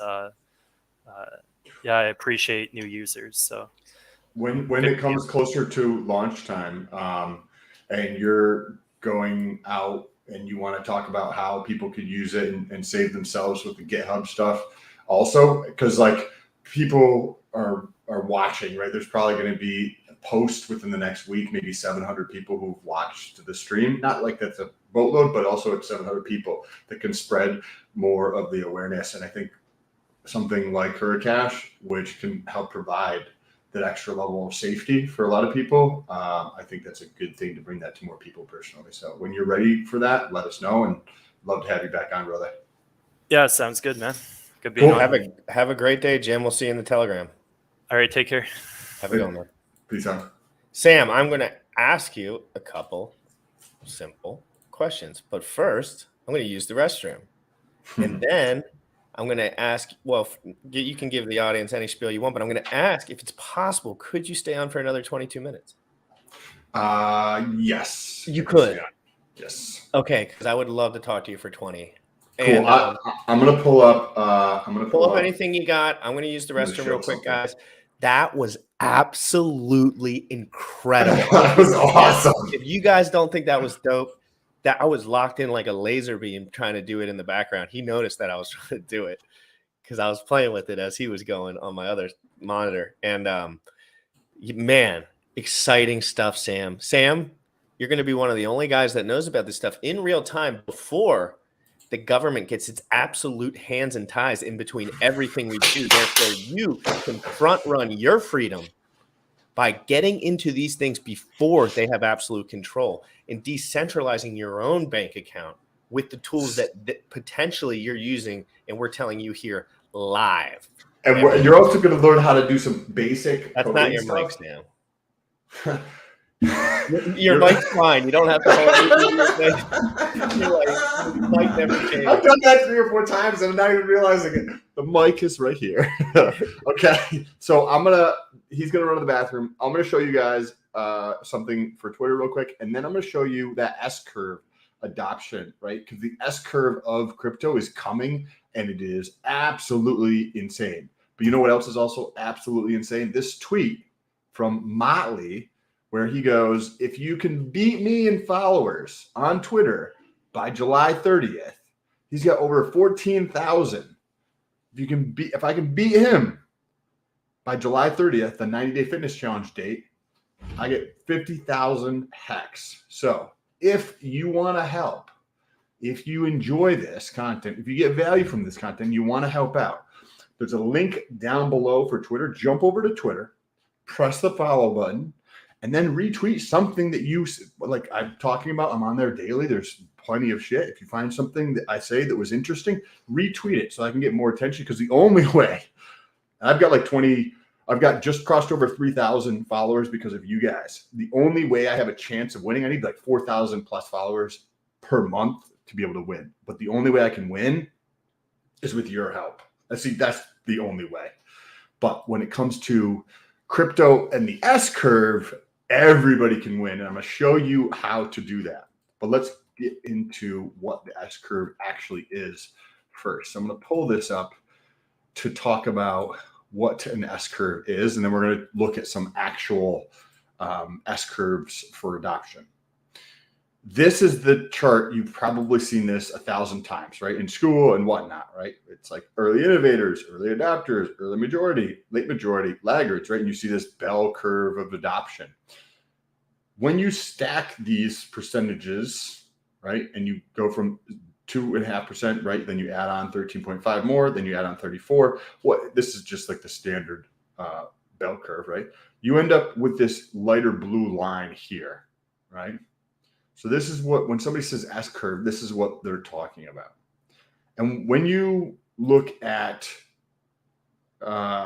technology, every single technology has followed an adoption curve. So I'm going to pull up a couple adoption curves here just to show you, for example, but this plays out with every single type of technology. So what do we have here? We get to see the internet. This chart is obviously old. Television, you get to see it follows that general S-curve of adoption, right? You get to see the TV one. That's probably a very nice example of that. This PC, right? This is obviously an old chart. If you look at cars, if you look at anything like seatbelts or safety features on your car, all that kind of stuff follows an S-curve. Technology follows S-curves for adoption. So I read through the crypto.com annual report on the state of the nation for crypto. Their estimate is that for crypto in general. For crypto in general, they estimate 3.83% of the world population is in crypto. So let me pull this back up so we can understand what is happening here. We are right around here, going into the early adopter phase. That means the adoption of crypto is about to effing explode. And some more data to be like, well, maybe crypto is different. This is literally what everybody in crypto, I guarantee, has been talking about for the last 13 years since it has been out. They've been talking about, oh, wow, this is going to change the world. This is going to be absolutely insane. All this kind of stuff. Well, let me show you one more chart, which is what happened when you see these S-curves in reality. We'll pull up Google Trends again. So this is crypto worldwide search volume on YouTube from 2008 to today. What does this represent the beginning of? This is going to be the beginning of the S curve in reality, guys. You can see what I'm talking about here. Let's go over to YouTube or to Google, the largest search engine in the planet. This is from 2004, right? So this is before Bitcoin.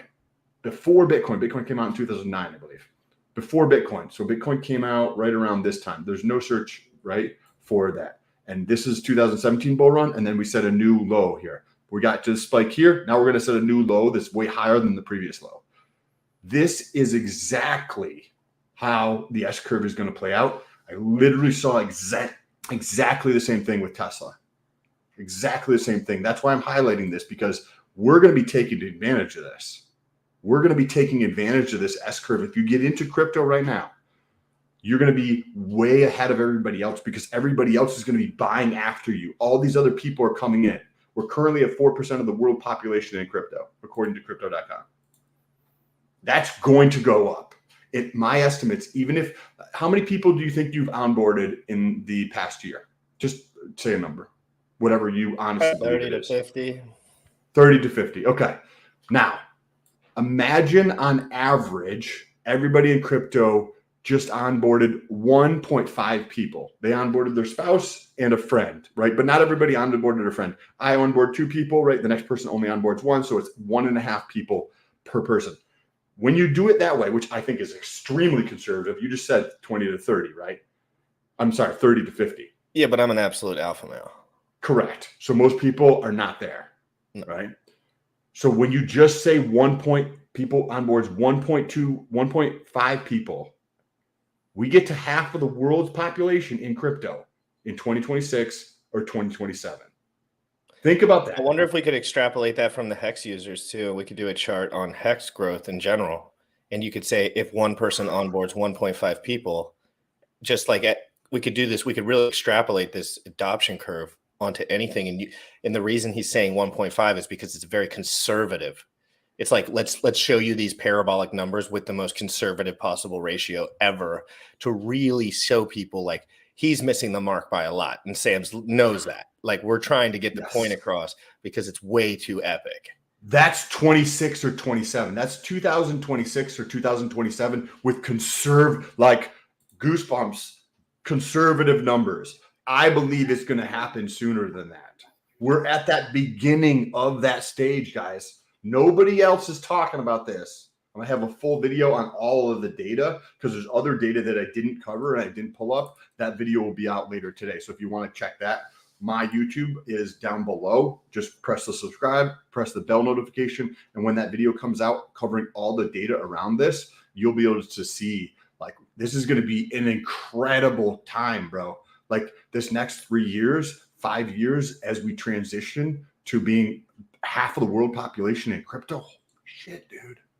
This is going to be insane. This is literally what every single person in crypto has been saying for the last 13 years. I guarantee it. This is going to change the world. They just didn't realize the spectrum of the S curve.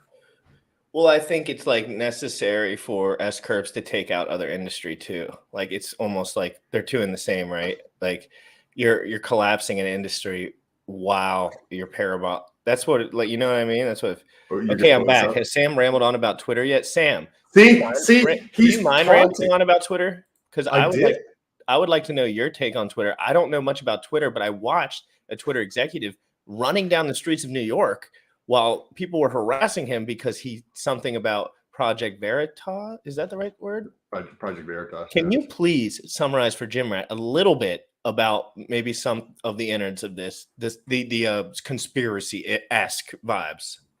So what Motley was actually talking about was this, I believe. So if you guys want to, you're talking about that. I thought you were talking about but I can't talk. I want to know about the conspiracy.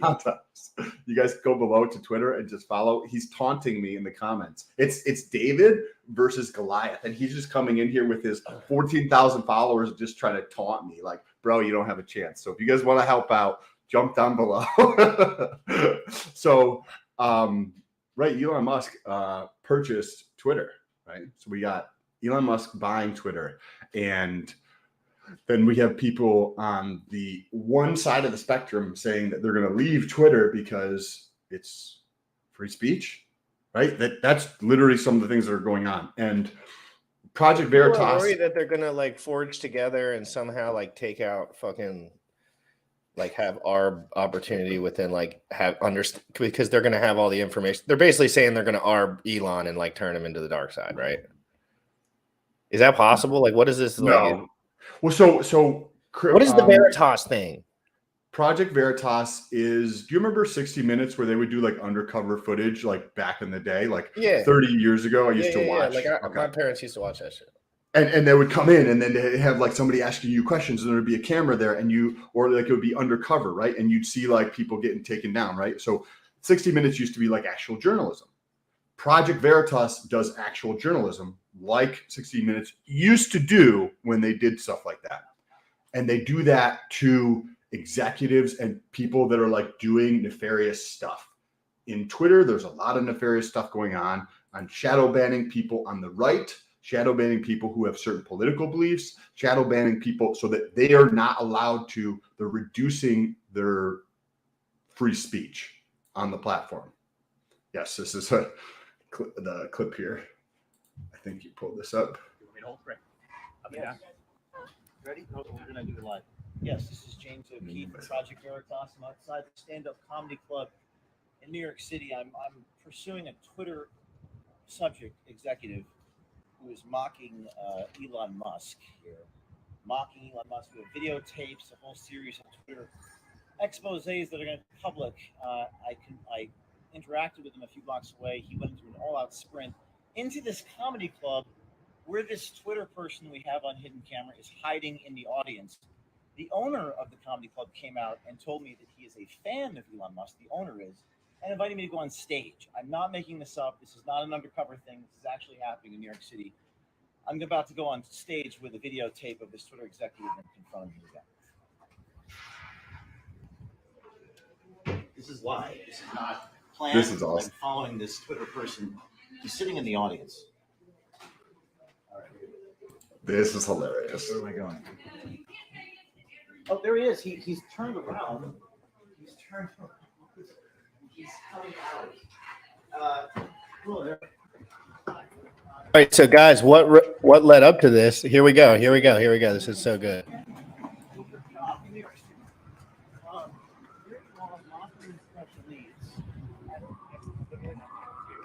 You have already talked to us, sir. They have some really good stuff. They were the Hold on, watch this one more thing. Hold on. There he is. There he goes. Oh, there he goes. Okay, Hi, I want to take a jog, but why are you running? Why are you running away from us? Sir, why are you running? Why are you running across the street? What are you doing? We're jogging here with a Twitter executive on the streets of New York City who's literally gone in an all-out sprint. You shared an email with us. Why are you covering your face? Well, you already talked to us. You shared an email with us here where it said don't disclose confidential information. Do you understand the irony? You're literally disclosing an email. It says right here's the email. I can team groups like Project Veritas are active right now. Right? Excuse me, sir. What is Elon Musk going to do when he sees this? I don't know. Are you going to be terminated?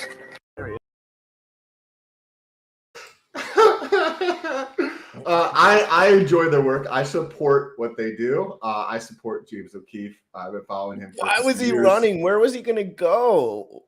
When you say really stupid shit and then somebody confronts you about that stupid shit in public, I would just say, hey, I've had a death in the family. I need time to myself or something. Literally, I would just say something stupid. They did that to the Pfizer executive who was talking about the fetal cells from like babies in you know what, right? And she was like, hey, don't leak this to the public. But the email leaked about her saying, don't leak this to the public about having the fetuses in, you know, the stuff. Wait. What did you just say? Hold on 1 second. I did not. I was not actively listening enough to that statement. Say that one more time. Fetal cells, right? Baby cells, right? In the stuff, right? That people are poking themselves with. That there's an executive at Twitter saying that you don't want that to get out into the public because it could be bad PR. And somebody sent that over to Project Veritas, and they go to confront the person, and the person like turns around and sprints the other direction. Like there's a lot of bad people out there who are going to continue to get exposed over the next 10 years. And it's going to be like a dark time from in that moment. But as we go through and more of this bad behavior gets exposed, we end up on another side where things are in a much brighter world because of the negativity is getting exposed today. Like that's a real, that you can go look up all that stuff too. It's real. Like it's crazy I feel bad for people who, don't know about that kind of stuff. Or he said the things people poke themselves with. Thank you for being very, very proper with your speech for the YouTube algorithm. Because we know how they do with that stuff. They just support the masses. YouTube. Thank you so much, YouTube, for being my slave daddy. And I appreciate you very, very much. And I'll do whatever you say forever. A's Tro 369. He's doing the fitness challenge that we signed up for. Oh no, that's what everyone was saying in the comments. Everyone, because Wales posted that originally and reposted it, and everyone was like, hashtag crypto fitness challenge. Just like it was awesome. Really funny. Sam, I'm assuming you have to go right now. Guys, if you haven't already subscribed to Sam's Twitter and his Instagram and his YouTube channel, please do so now.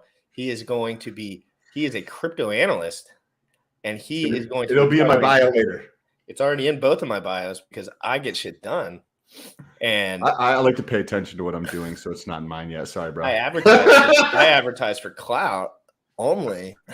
Guys, Sam, it's been great talking to you. As always, we are doing a 24-hour live stream when Pulse Chain launches. Sam and I will probably not both be on screen for 24 hours. I might have to do a couple of things. He might do, but we're going to be running live 24 hours covering the latest and greatest, just like we do with Hurricash, just like we do with all this stuff. We are going to be at the knuckles of this thing while everyone else is talking to their wives and setting up kids with macaroni and cheese and stuff. I'll be studying. I'll be sitting in front of my computer. They'll be hopping on YouTube after they dealt with the 5 kids and the $100,000 in overhead for the month. And I'll be waking up at 4 a.m. studying all day long. I'm uncompetable with. You cannot compete with me because I will never stop until I get exactly what I want. Cool. Hey, brother, it's been awesome. I appreciate you guys in the comments, everybody here. Appreciate your time. Thanks for getting Jin on. That was awesome. That was super, super helpful. Looking forward to when that launches. Check your sacrifice balances, guys. Second tweet on this. You need to check your sacrifice balances. And looking forward to this summer. It's already great as it is. I'll talk to you guys soon. Do you want to do an outro? Or are you going to stay here for a bit? I'm going to stay here for a bit for sure. Richard Hart's going live in an hour. I'm going to stay on. And Sam, if you want to hop on at any other moment, you have 10 minutes, 20 minutes here. We're going to be staying on until Richard goes live. Who knows what the vibes will be. You could probably live stream Richard's on here. Pull up the video, watch it. Well, I would rather just, by that time, I'm going to want to get off. Okay. All right, cool. Yeah, all right, peace out. I also like to enjoy my life a little bit. So enough. But everyone, but Sam, thank you so much as always. Your critical thinking was very helpful with the, it was because I was bouncing around the internet and playing with the testnet while I was going. But I mean, it was pretty clear cut, right? We got to look into the details to make sure this dude's not, it's not like a classic, like someone's not paying attention, huge blind spot, over saturated. Where is everybody saying it's an hour and a half? So it's at 2:30 EST. It's on EST. Somebody dropped a link below. Well, I'll drop the link below if 6ix9ine's not in here still. But yeah, it's on some girl's name. Her name is Wendy's or something. Her channel. Somebody will. She's a cute brown-haired girl with tattoos, and the thumbnail says "Crypto Doomed." So that's pretty cool. Nice.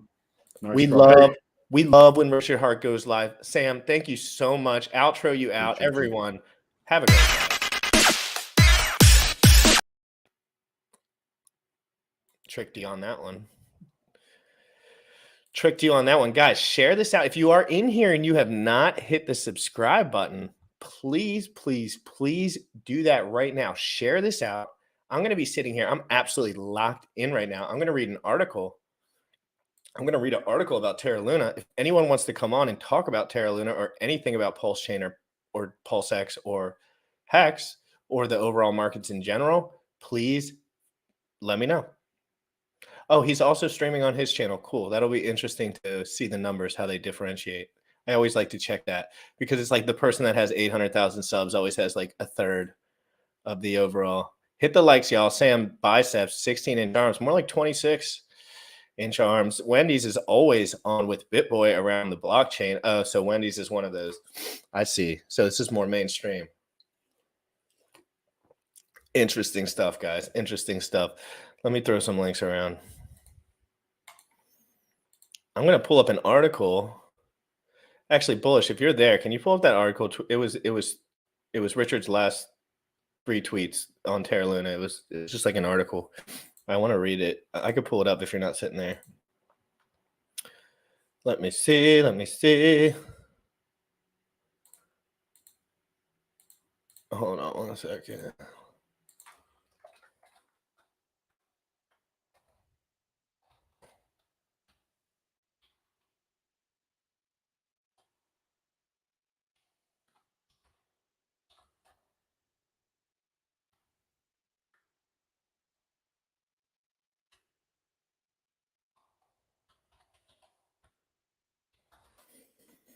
Boom, boom, boom, boom, boom, boom, boom, boom. Okay, here we go. Here we go. Here we go. Let me zoom this in for myself. Okay. This crypto tycoon has predicted Terra's UST will crash in 2021. Today's crypto market sent shockwaves, giving investors a reality check that not everything's named stable is indeed stable. Even stablecoins are facing the wrath of the market despite their being pegged to the UD dollar. Stablecoins, known as UST, act as hedge against volatility and even in worst case scenarios goes a little above or less than $1. However, Terra Luna's UST plunged straight 40% today and reached a day low of 60 cents roughly.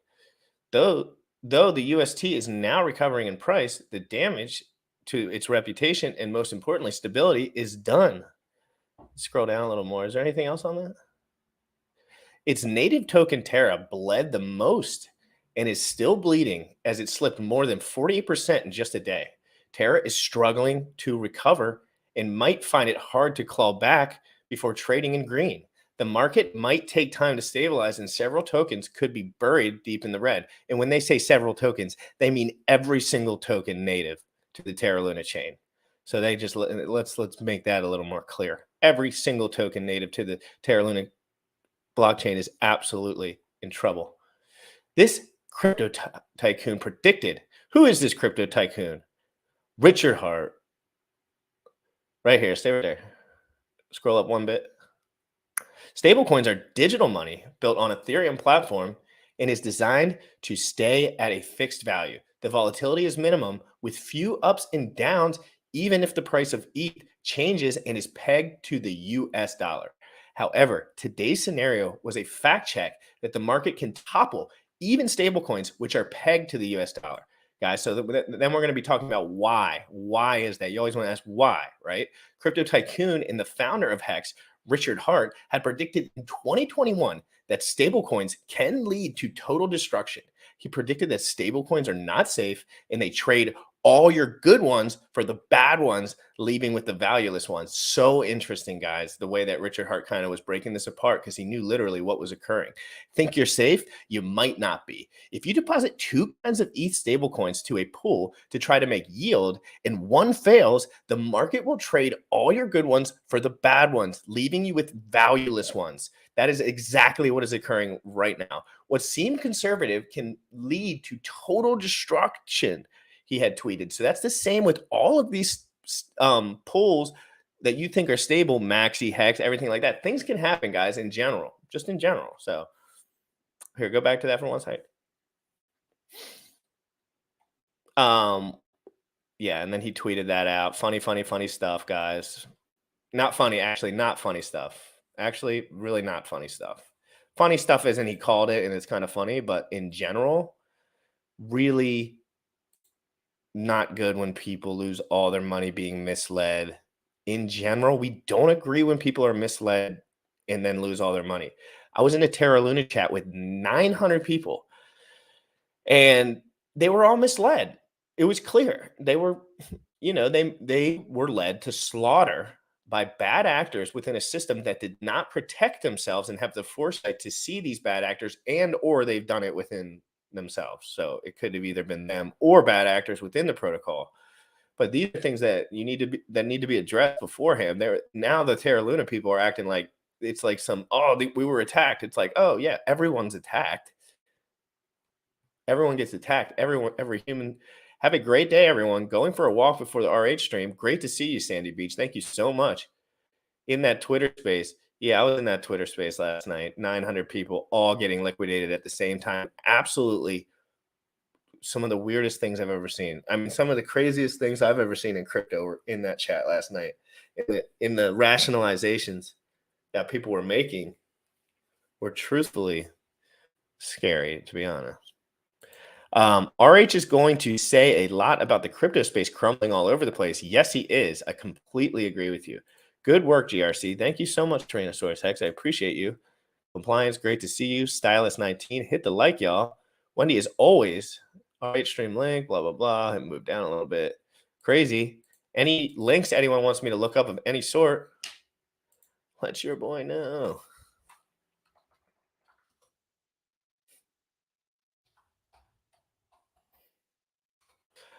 Boom, boom, boom, boom, boom, boom, boom. 66 live viewers. Don't give Wendy viewers. Watch RH's stream. Yeah, make sure you guys watch RH stream, not Wendy's stream. That's going to be critical. Very, very critical. Hold on one sec. I'm going to copy this link. Boom, boom, boom. Boom, boom, guys. Boom, boom. There's the link. Exactly, Bob. Hurricane link, please. It's hurricanecash.com. Hurricane. Oh, it's hurricash.com. I'm sorry. Hurricash.com. Lucky Taylor, good to see you in here. I don't think I've ever seen you in here, Lucky Taylor. He left about 20, 30 minutes ago. So if you rewind, you can catch. It was about 30 minutes in we started, and we ended about 20 minutes ago. So it was a good hour where he was in there, and it was really good. It was really in depth. So you could pretty much figure everything out from that, and reading the documents on the website, hurricash.com, will give you pretty much everything you need. Let's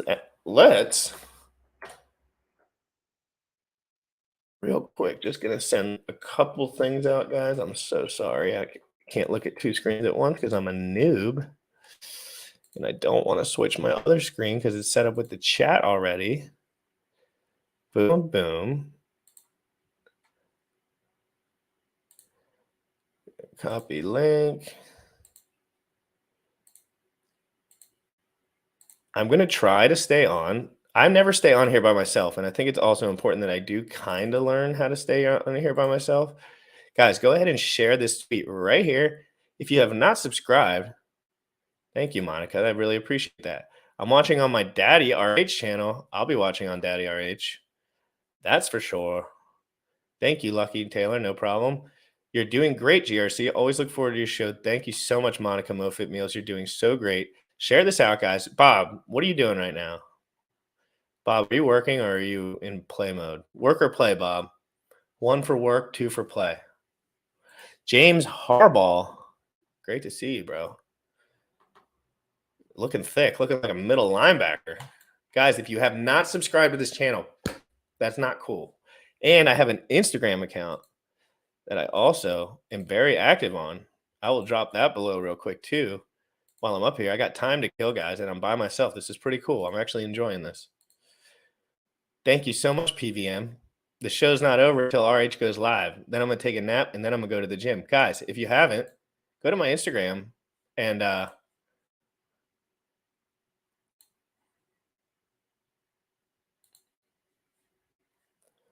Go to my Instagram and follow me. I love to be on there. I interact. It's a little more personal on there. I show some of my workout stuff and like what I'm doing in the day, but like nothing specific. But guys, I want Hex to be more involved. Crypto, Pulse Chain, Pulse X on Instagram.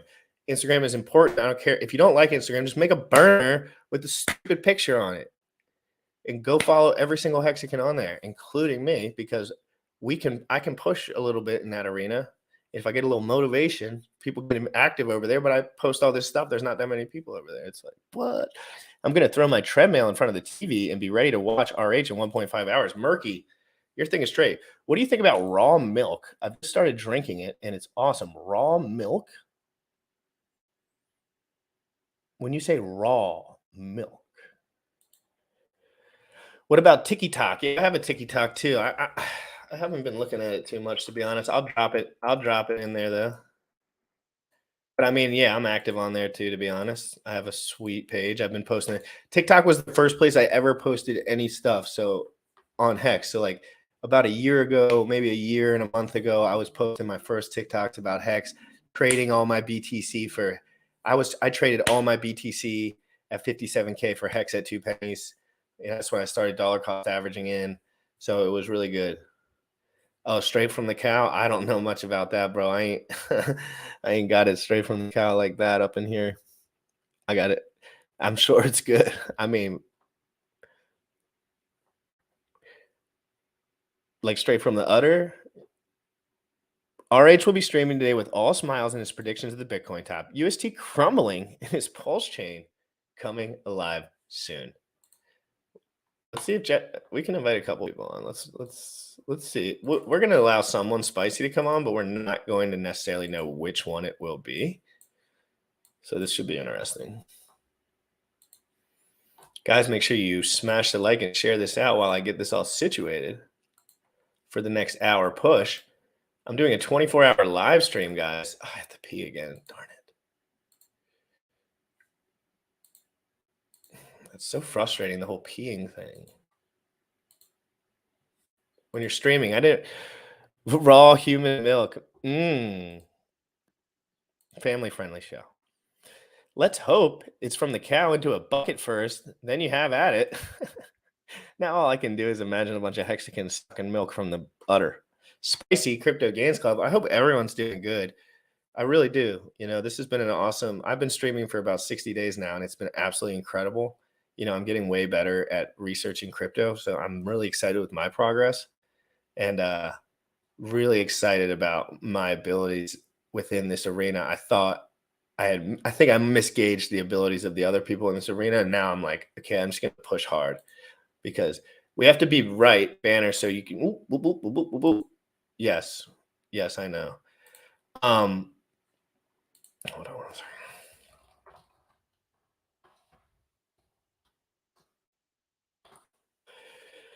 Boom, boom, boom, boom, boom. Good afternoon, guys. Sorry I had to do some stuff, but I'm at the gym. Hope everyone is doing well. Great to see you, boss. Hope you're having a wonderful day. Hit those weights hard. Hit those weights extra hard. Let's check the prices on nomics.com.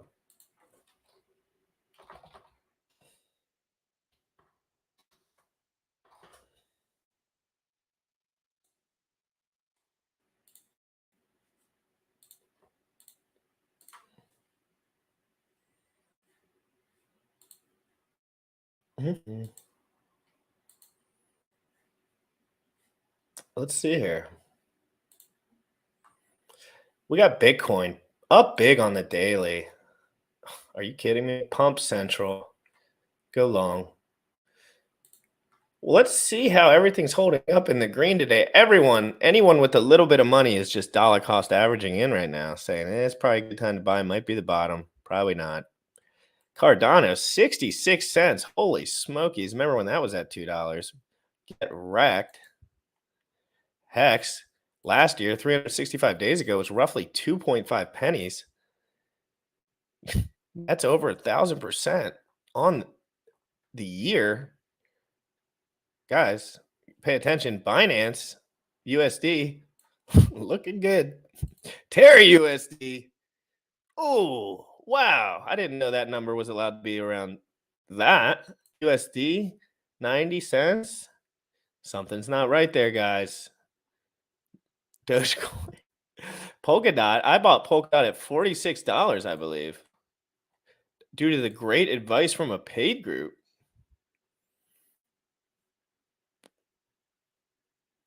It was just the money buy at the time. They were really just putting on for the squad when they let us know that buy zone. Good stuff. That's why TA is so important, so you can make sure people buy right here. Very, very critical. Let's look at more stuff. Any coin you guys want me to look at the price chart for and laugh? I got a follow request from Jinchans Crypto a few minutes ago. I'm assuming that's someone that's posing as you. It might not be, dude. I follow lots of hexagons. I spam follow hexagons all day long, to be honest.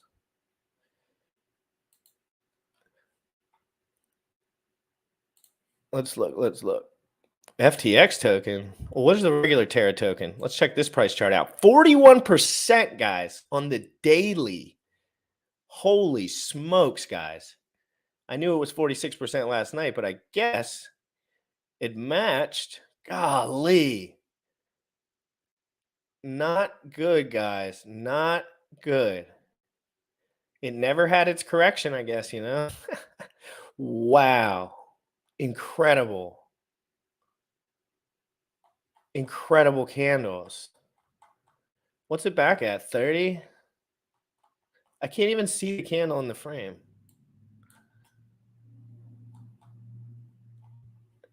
Good shit, guys. Good volume right there, guys. Go to the Aurochs indicator on that one. Just kidding.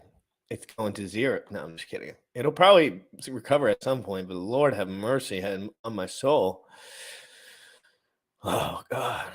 Die holding its peg. Good stuff, guys. All good stuff. Monero down 7% on the daily.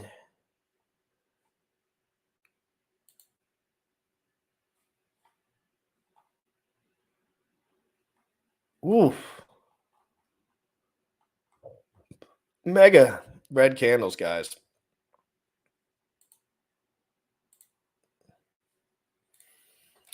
Now let's go to Uniswap Hex.Vision, the best price chart in the history of price charts.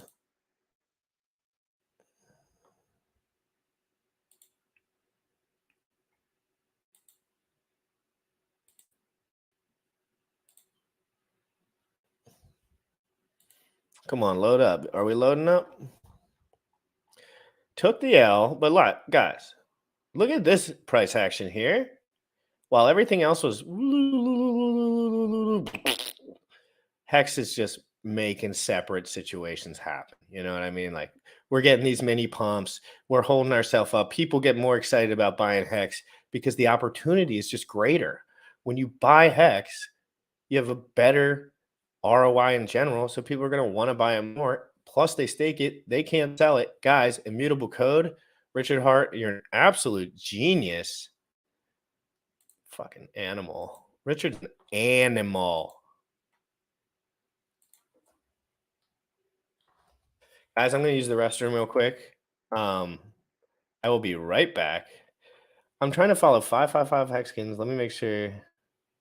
Yeah, I need to learn about dark mode.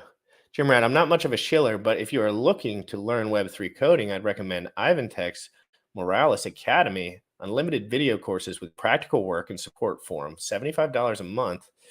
I like to learn on my own ways. It's more fun when it's your own way because then people don't let you know how to think. There's courses on everything. Yeah, I know. I'm a paid course.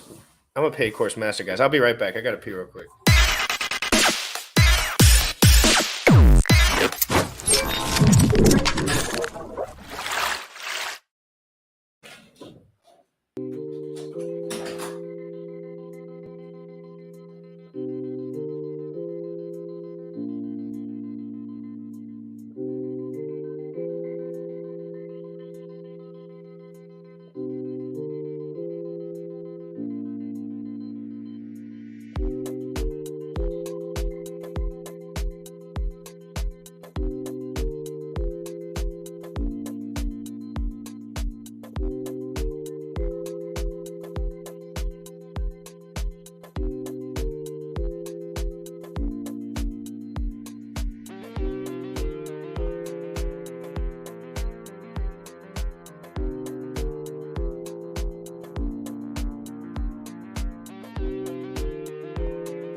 What's up? Oh my gosh. How did you squeeze your way in here? How'd you get in here? Great question. You sent me the link. I sent her the link, guys. That's how it works in this world. Fashion Coder, how are you doing today? I would love to know right this second. I am doing so good. Sorry, I'm on my phone right now. I actually am leading a work meeting in like 10 minutes, so I don't have a ton of time. You're totally cool. I wanted to know, is there anything I need to do to prep for when we have that initial whatever you're gonna try and help me with? Coding class. Well, I know what the coding. I don't know the exact exact language you'd use or whatever. Yeah, so I actually have a question for you. So do you want how to make a website, or do you want to do like maybe more? I want to be able to analyze cryptos. That's it. Okay, so Like I want to be able to look before, like without asking someone else at some point. okay, let's see. So we're not going to do website stuff then. What I'll teach you is I'll teach you how to write functions, which is just like a way of being able to do literally any type of like algorithm type thing. So I'll just find some website that we can do it through, and we can go about it like that. And however you want to do it, like again, like so I want you to think about it too. Like I want you to present it to me. I know you probably have a way that you want to do it, but just as my suggestion would be like present it to me in a way like I can do research on my own, right? Like I just need to understand what I must learn.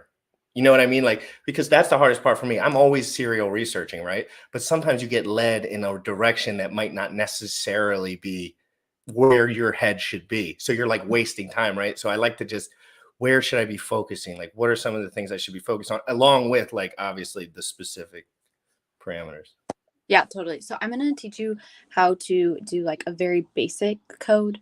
And then once you are able to just see how a function works, it like reading code is a lot easier.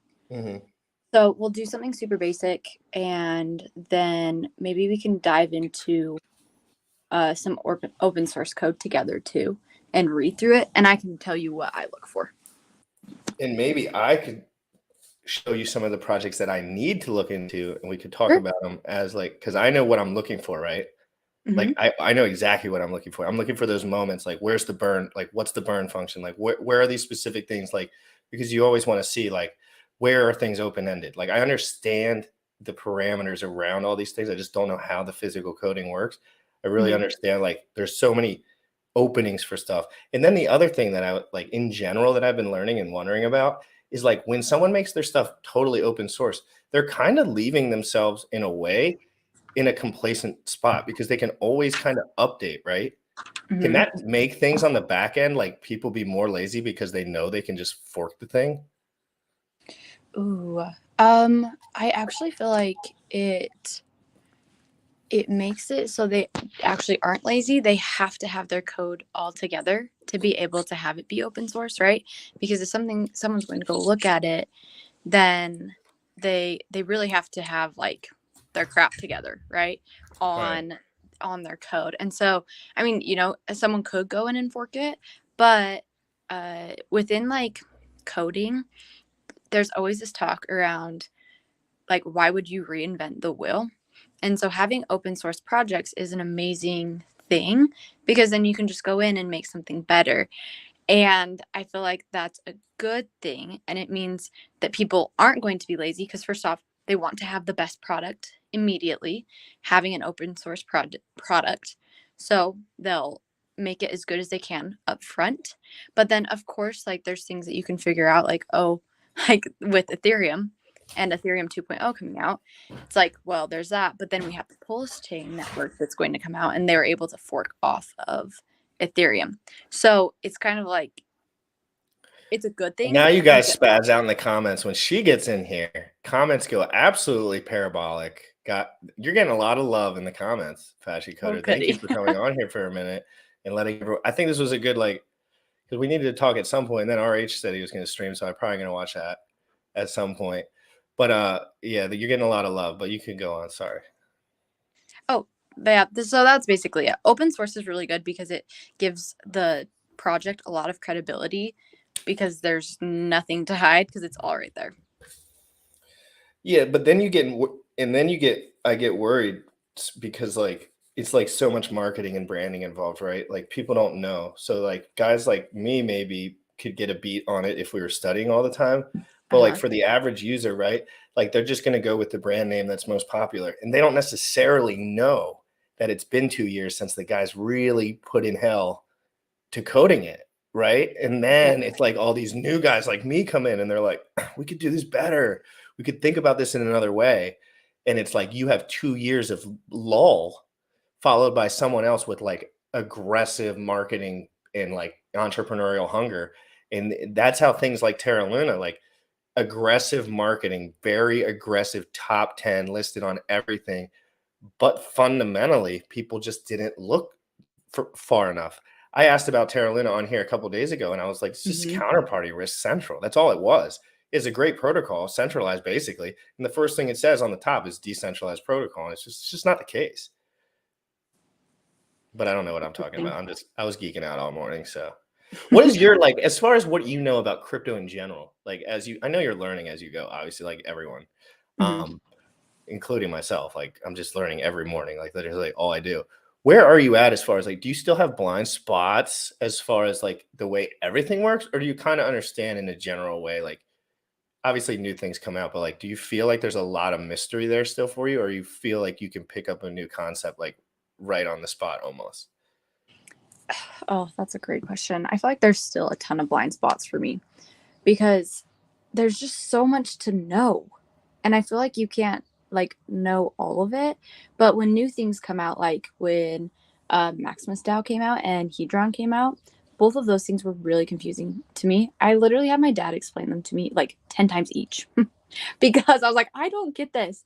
But like being able to relate them to things that I have seen in the past, it's really helped, even if it's not with crypto. So what's been helping me is relating crypto things to like other things that have happened just within like history to make it make more sense. But yeah, I feel like there are You got to blind relate spots. it right back to finance. Like your dad already knows because he's already seen it. The exact same thing happen in a way, right? And that's just, I talk to guys all day long, like that have seen this stuff happen 1.5 million times over, and they just say that the variables are different, but the game is exactly the same. Yep. You know what I mean? So you can start to like, it's derivatives play. Like you just start to kind of like work back on everything. And that's why Sam is so good because he's literally a banker. Like he just gets like, he's like money injected here, money out there, percentage, boop, boop, boop. And he just like, and I'm more of like just learning the whole finance industry as I go too. So the people like because I don't know one thing about finance. Well, now I do, but like when I got in here, I was like only crypto. I've never written a check, none of that shit. I was always kind of like, I just never effed with that stuff. I mean, I had a job and like a 401k, but other than that, I didn't think about it. Yeah. And then once I found crypto, it was just like why would anyone, thank God for the people that critically think like your father, clearly, like trying to get involved with this stuff. I mean, I always give your parents props, but Lord have mercy, they were on top. Your dad's been on top of this, it sounds like. Is he a Mexican? Yeah. Oh yeah, for a long time. That's so dope. I know, it's so cool. And like my background's not in finance either. Like I have an MBA, and so a lot of my MBA was financial like classes, but even with that background, I feel like I still don't understand finance very well at all. I'm going to have to jump though. That's not cool. I know, sorry. I have to lead a Kidding. meeting. It was wonderful talking to you as always. And I can't, just let me know when you're available and I will send you a link over. Okay, awesome. Thanks so much, I'll talk Jim to you Rat. soon. Bye.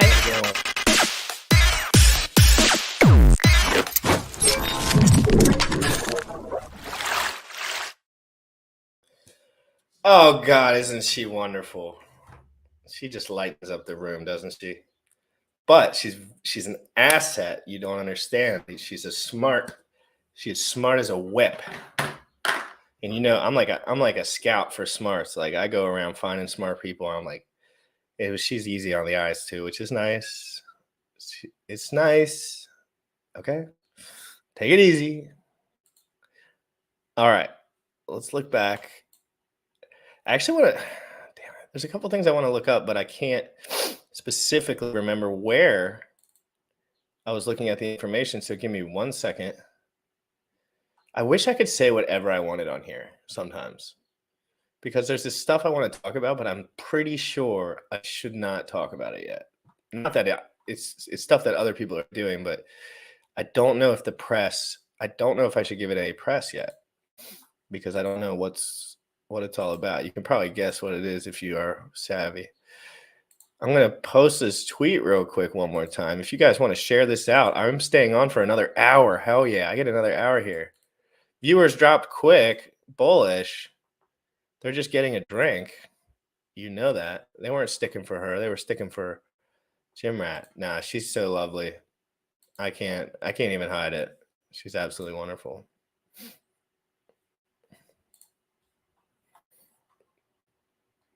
Let's check a couple things real quick. But she will be coming on live on Thursday, guys. Live on Thursday. Fashion Coder will be on this show teaching me and Sam how to code. Okay? I think that's how we're going to do it. But I got some studying to do for show. But I'm excited as hell to start studying, guys. Listening at the gym. Biceps in the chat. Jimmy Diamond. Biceps in the chat, guys. Yeah. Yep.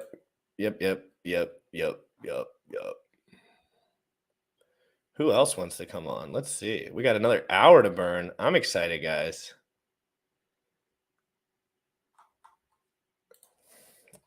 Is Rags done streaming yet? I'm going to invite him. I hope he's done streaming so he can come on. Damn it. Wrong link.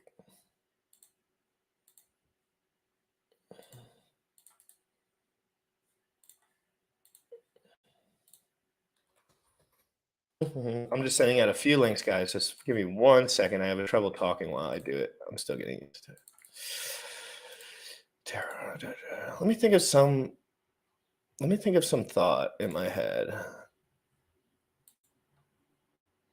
So yeah, okay. All right, I know what to talk about real quick. Oh, you need some hopium? Cryptomance. There's no reason that you need hopium. Hex is holding up better than every single cryptocurrency that I can find right now. Literally. And it's the one that we all love the most. And Pulse Chain is dropping. And the gains were going to melt the face off the bone in a bear market where you're absolutely leveraging the whole market because everyone's going down and you're screaming up. And then the whales, my friends that are wealthy, just let them buy up everything. Just let them take. I don't even care. Just let them take the shit. Just let them take. They're just going to take shit. Hexicans are just going to be taking shit at some point. I'm telling you. These guys are sick and twisted in the head. They want to win worse than they want to live. It's sickening. It's sickening. It is sickening. And I'm the same exact way. So I love it. And Richard's the same way, right? And that's a lot of what brings people together in this community. It's like, I don't care so much about certain things, but I don't care about so much about like money and stuff. But like, yeah, of course I want to have a lot of money, but at the same time, I'm way, way, way more excited about the thought of changing the world in some way, shape, or form. Do you know what I mean? Like, isn't that way more fun than just being rich? Being rich is weak. I mean, it's cool, but like, I want to just be doing something when I wake up. I want to be excited. I want to be oh so excited when I wake up. You know what I mean? That's all I can think about. Hold on. I'm sending a couple more links. No worries here, guys. No worries here. But I just like that feeling in my stomach that I get when I wake up and I'm like, holy shit. There's a lot of stuff to look into. And I'm really, really excited to look into it. You know what I mean? Let me just send 2 more links out and then I'm done. It was great to see Fashion Coder as always. And that Amish kid, he'll get a link because he always says he wants to hop onto a stream one time, and I'd love to say hi to him. All right, everyone got Everyone got a link. We'll see who joins. Boom, boom, boom, boom, boom, guys. Loving this energy, guys. My energy's good today. I don't care if there's lots of viewers or little viewers. 100% with you, bro. Yeah, T-Bird, I'm telling you guys. If you ain't first, you're last. Yeah, I'm telling you guys. Like, it's just when you wake up and you got something to do, it doesn't matter how much money I got. I'm going to do, I mean, maybe if I needed something, I don't need anything right this moment. All I need to do is focus on providing value so I can be exactly in the position I need to be when money starts to become a bigger issue to me. And of course, I do have crypto, but like I've never personally taken anything out of crypto before. I'm so ready for mainnet. Molly, I sent you a link. If you want to hop on, go ahead. I would love to talk to you as always. You're one of my favorite peoples. Got gay real quick.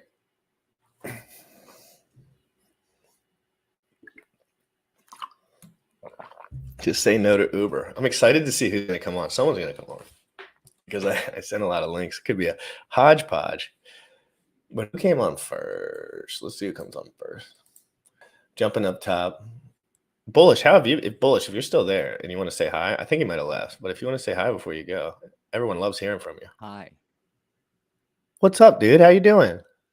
I'm good. I'm good. Getting ready. How's the how's your life? Life is good. Life is We haven't been talking so much. We've been getting busy. We've been more business, less talk because you've been going knee deep into terror. That's what it's. It's just me. I just go into the basement. I just go into the basement. But thank you so much for everything you do. As always, Bullish. Like Bullish is the reason this. I mean, my content's good, but he makes this shit sticky, and I have no idea what I'm doing as far as advertising and all that. And he knows exactly what he's doing, and he helps me out and everyone in this community out. If you're not following this guy right here, you need to be following him. Yeah, make sure you follow me because me and Motley have a competition right now going on. No, I'm just kidding. Just get him note. We'll just get it. Why don't we just make a commercial for that so he doesn't have to waste his breath anymore? I know, right? I'm just gonna make him a quick 30-second ad that he could just. I know. What do you think about me learning how to code a little bit? No, I think it's good, and the way she approached it was the same way I would have approached it. Teach you functions, and then start looking at code, and just by learning how to write a function and how functions work, you can pretty much read 95% of every smart contract out there. Now, have you ever started doing that yourself, or have you always allocated that to other people?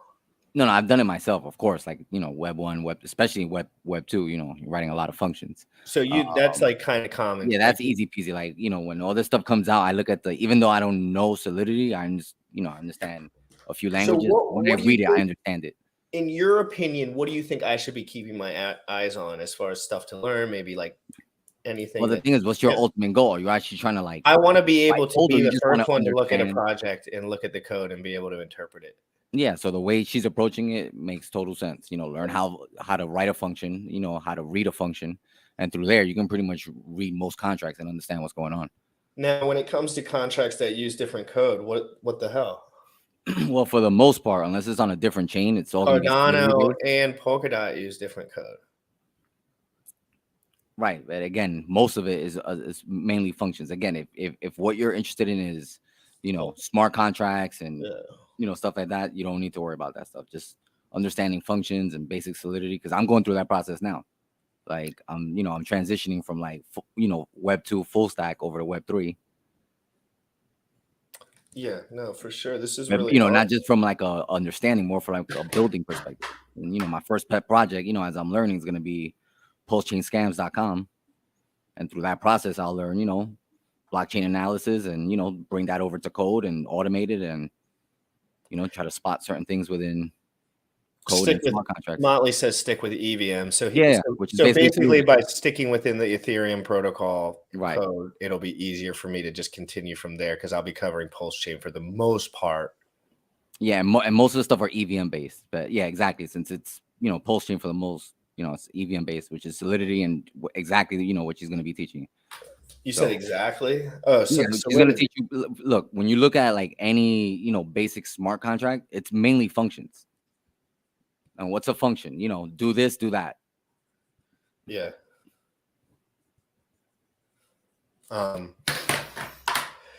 Yeah, I'm so excited, guys. This has been like an absolutely like mind-bending like change of pace for me, but my brain's been waiting for it for a long time, so it's been really, really exciting. Let's see if Bran wants to come on for a little bit. I heard a click. Oh, no way. The last person I thought was going to hop on here that I invited, just because he said one time in a tweet, he said, if I ever went on a channel, it would be GRC's channel. And I read that.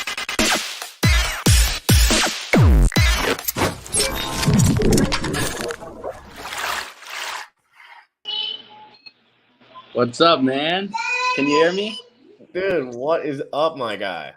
Dude, this is my first stream I've ever been on in any form. This is the first time Amish Coder has put his face on a stream, and you are a hardcore Hexican. I am hardcore. So what's up, man? How did you get involved in this stuff? I'm not gonna lie, you seem like you're rather young, but you might be a little older than I assume. I just turned 22, so I'm like. Yeah, you're very young. So I mean, how did you get wrapped up in this stuff? You're as a young buck. I mean, I like money, you know. Everybody likes money, and so when I was like 18 or something, I think I bought some Litecoin or something. Just like started messing around on Coinbase, and I just forgot about it. I sold it after a bit, and then when I was 20. A coworker at the time, he was pretty into crypto. He's been into like Bitcoin and all that stuff, and he started talking about Hex, and I didn't really listen at first. Like he got in like day one and everything. He actually bought on the lowest day, like day 33 or whatever it was. So like, wow, he knew what he was talking about, and it took me a couple months, but I finally got in like early 2020. This is my kid. We've seen you in some cute pictures on the farm. Daddy, How you doing? We've seen plenty of pictures of her on the farm. So yeah, then I got into Hex, and once it started like going up a little bit, I started taking it pretty seriously, you know, and like actually like learning about like how it works and everything. And then about a year ago, I kind of like got active in the community, like Telegram, Twitter, and stuff, and that's when I like really started taking it seriously and like got into Now, are you a country boy? Are you a country boy? Yeah, I am. Because I see you on the farm. Wasn't. Yeah, I got like a. Let's see if you can see it. Got an elk up here. Ooh. So you're full on. You're full on. You're a father, and you're a Hexican, and you're on a farm. You're living the American dream right now. Yeah, a little bit. I mean, once Pulse Chain comes out, it'll be a lot more. But what are your takes on Pulse Chain? You don't. Oh, hold on. Valiant brand. Cheers to the Amish Kid for coming on. This is awesome. Everyone's saying Amish Kid, a good dude, Motley investor, John May, Crypto Gains Club, bullish. Guys, this is great. We love to see you on here, man. I see you on all the time. And it's like. You seem like you're 35, but you look, you know, like you seem like you're in a bunch of dudes that are like older and you're doing like adult shit and you have like a kid. So I'm like, I don't know if this dude's like 35, but he looks real young or he's like real young. But your experience, when you call yourself the Amish Kid, is that literally because you were part of the, I don't know exactly what. Yeah. I grew up Amish until I was like, I don't know, 12 or so. So like I can speak the language and everything. They have a language? Yeah. Bro. I did not know that. So my grandpa was actually in antiques. That he owned a giant antique store in Ohio, and it's so it was all made by Amish. So like they were always around making furniture, like doing stuff, and I was like kind of in the. I just didn't know. I just knew that they made everything by hand. I was like, well, that's wild that they're making everything by hand. Like, yeah. And so how was that experience? Because I know that I don't want to say this because I don't know if it's necessarily true, but I've heard a couple people in this community have at least a couple of people I would talk to were in the Amish community before, and they've maybe transitioned out. I don't know necessarily the terminology, but I'm sure crypto is not first on the list for the Amish. No, dude, no. It's like, I mean, yeah, a lot of people don't know a lot about them, but it's no technology at all, So like they don't know crypto exists or anything. I mean, like, yeah. It was like the Amish have a lot of good things about them, like work ethic and family and like a lot of good morals and stuff. but there's like a lot of bad stuff too. Like it's really like strict and like religious and like rules and everything. So there's like, I mean, it's good and bad. I'm glad It I'm sounds not like on the it. underlying principles potentially were correct, but corruption, as anything goes through with larger groups, things happen and like the message gets thrown off and like power structure gets thrown off. Because just like that, like I'm sure it seems like you're a good kid. Like you love your family, you make that clear. Like you know, that's something like you're that kind of guy, right? Like you make that very clear by the way you present yourself online. And I think that more of that is needed, like in this community for sure. Not necessarily like having a family and stuff, like that's obviously variable. But like being a good human to other humans is like very good. It's a Like very contributing thing. to society, like not just being a leech, you know. Yeah. That's how I look at it a lot.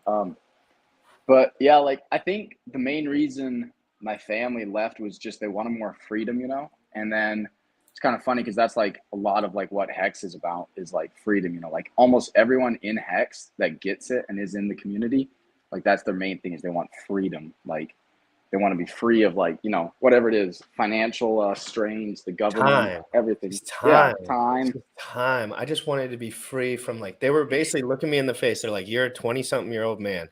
We're taking all your time away and you need to like it. Literally, that's what they were trying to pitch to me. And I was just like, you know, in a roundabout way, like getting a job and working for 14 hours for another dude making less than inflation is just, I mean, you could call it whatever you want, but like, it's not spending time with your family. It's not making good relationships, teaching yourself how to do things like coding and shit or whatever.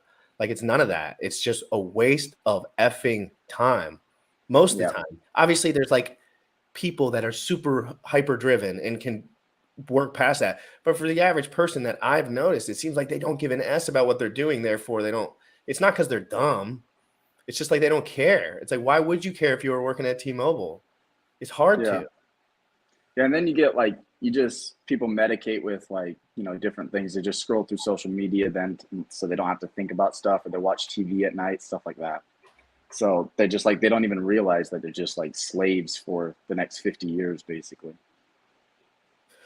Yeah, so how is your situation? So you don't have to get into any of your specifics, but I mean, are you, you know, you're a young man, you clearly have a family of some sort. How is your finance? Like, how are you holding up? Well, Are you I'm a single dad. Like I'm not married. I made a lot of mistakes when I was younger and stuff, which I'm still young, but anyway, so I actually I moved in with my parents again, so I just rent from them. So like my expenses are pretty minimal, like a little bit of food and rent.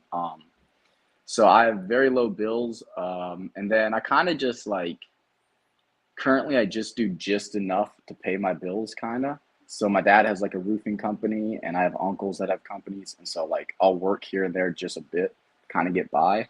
Because obviously it's not really a good time to be selling your Hex or anything. So yeah, try to stay even as much as you can. Like staying even when it's low like this is good.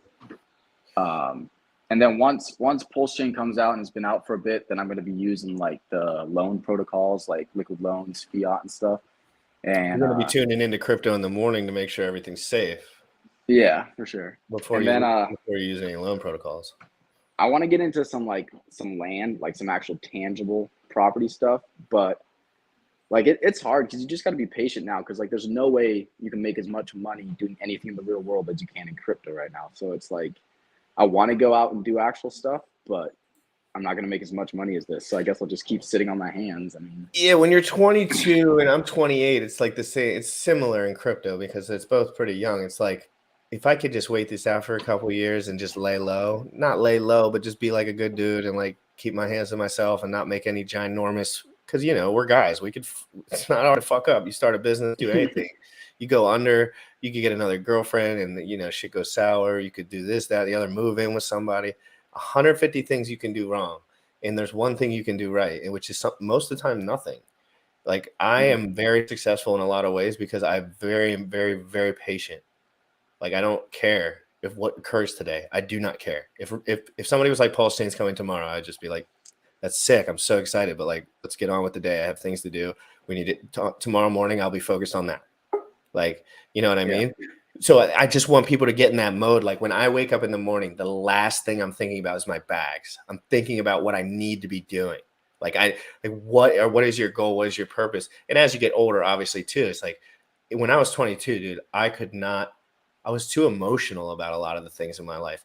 Like let's say somebody rejected me or I had some sort of interaction in human life, it would very much control what I was able to do. But now so much it's like it has no effect. So like as I got older, it's like your perspective changes because you just go through more stuff over and over. You just take a left and a right and a left and a straight, and then you're just like, I don't give a shit anymore. You're like, whatever. But we have a special guest. This is gonna be cool and you can hop off whenever you want. I know you're busy. All right.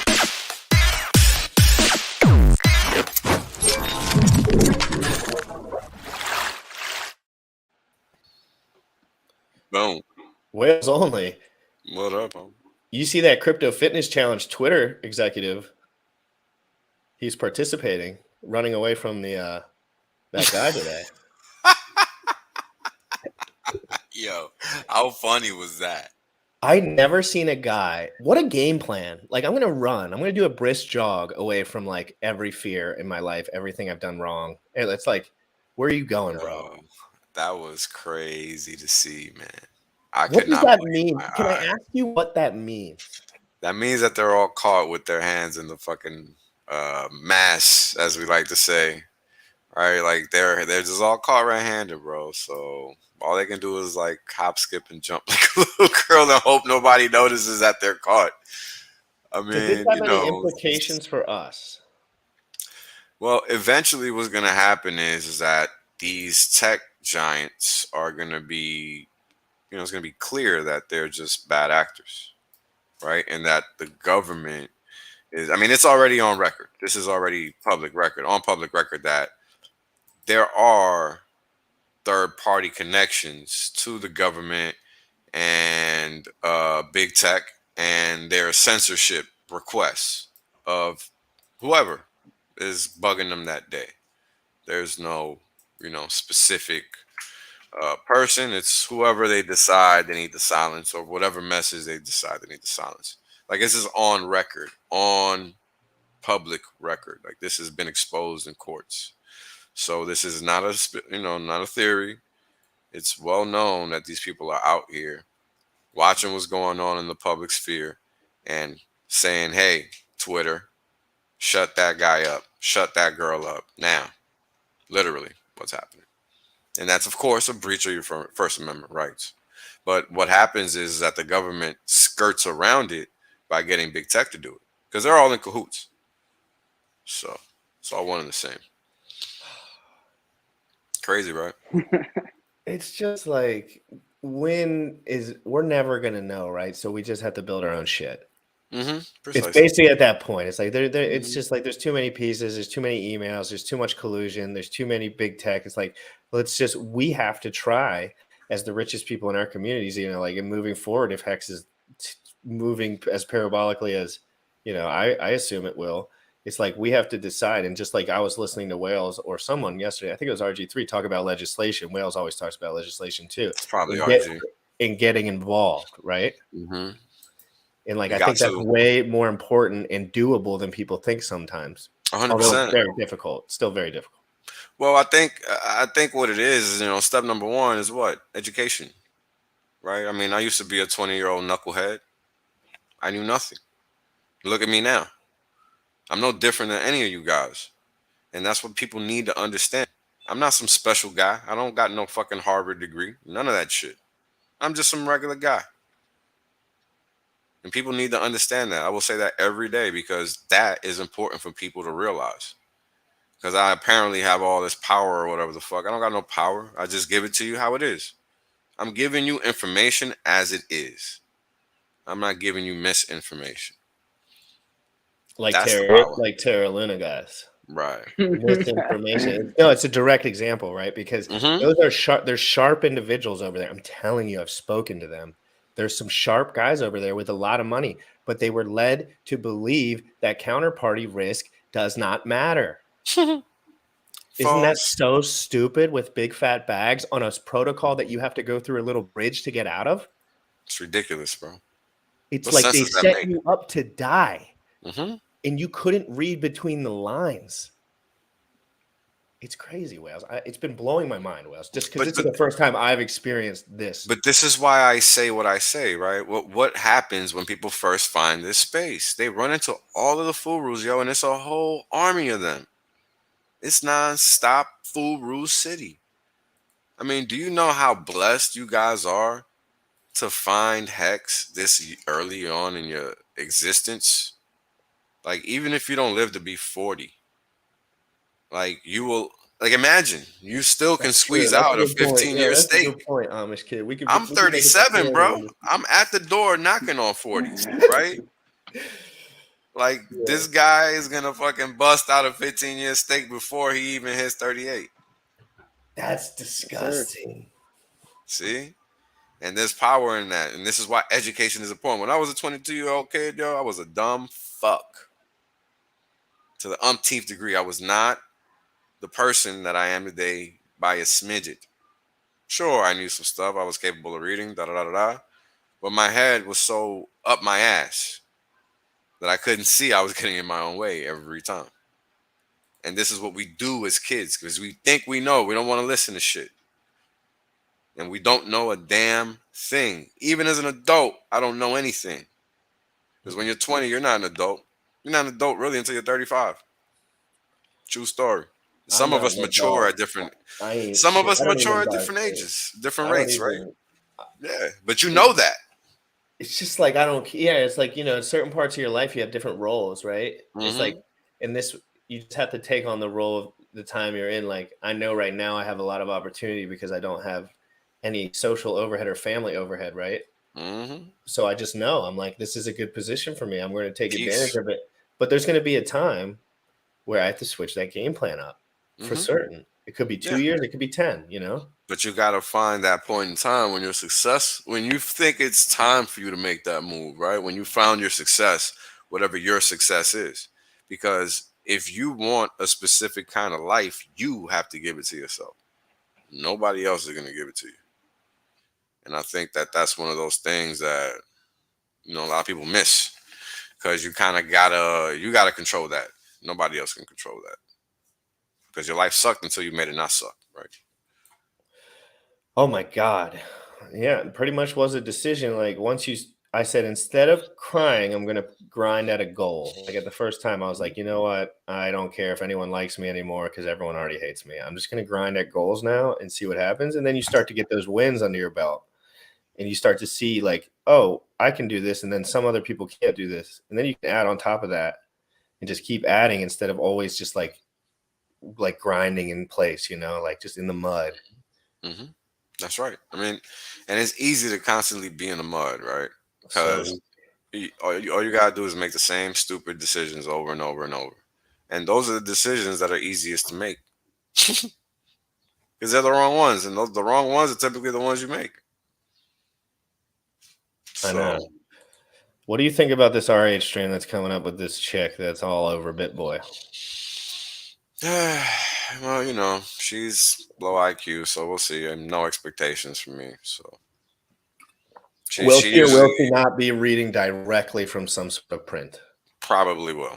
She's probably going to try to ask about the OA again, because that's all she knows how to do. She doesn't know how to do anything else. So. They just know how, let's see, maybe 10 people will click on this more if we mention this one little nuanced bullshit phrase that isn't even relevant. Literally. So sick. I mean, it's sick. It is. Like, sick and twisted. And then the people are going to buy it, sync it, and just do whatever the hell she does because she's a chick and she's cute. I think I've seen her. Well, the excitement isn't over today, per Richard Hart here. Let's pull this up so people can see it, because we do want to support the stream, of course. Well, the excitement isn't. Damn it.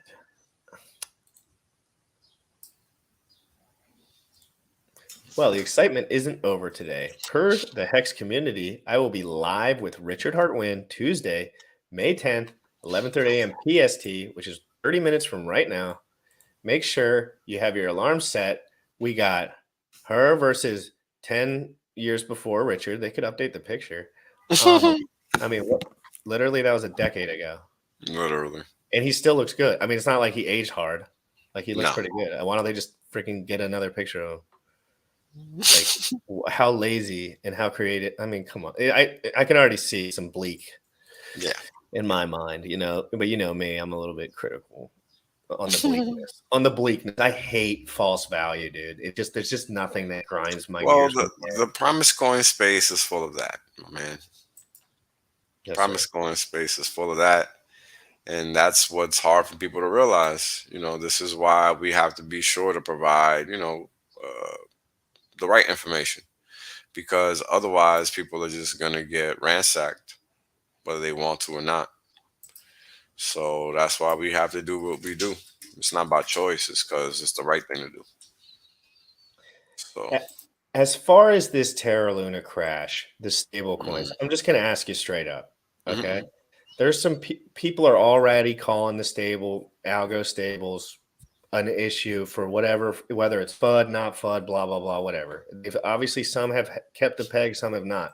But as far as the algorithmic stablecoin, in your opinion, as a baseline, like intrinsic fundamental piece of a blockchain, is that something that you believe is necessary or even is possible long term? Is it necessary? Not really. Is it possible? Yes. It's just that people have to do it right.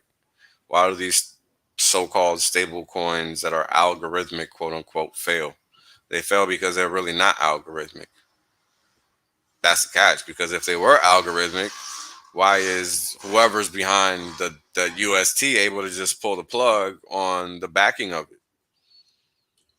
Which is what's destabilizing the peg. Yes. And it's funny because that news directly with the Bitcoin correlated to the top of the click rate for Terra Luna. I mean, for everything, like the maxed out volume for people looking at it, for users, and bumped directly post news. Because they somehow spun that bullshit into being a positive to the Terra Luna people. I mean, whales. Whales. They projected it into the public like it was some sort of extra feature. Oh my! Literally, because I was in the, you know me, I've been paying attention over there. Just and I'm telling you, they were like almost telling you it as if it was an added bonus. Like, now we're definitely not, but really it was the exact opposite. It was the exact. They were saving their ass, so they had a way to arbit themselves. Right. Because that's exactly what they did. Everyone on Anchor Protocol was liquidated, and no one had the information to buy up those liquidations except for the people that sold all their shit. Wow. And it was just a loop. Like, it was just like, it was all by, it was crazy. It was like a total attack. But it was like, you can't get attacked. Like, that's the protocols. Yeah.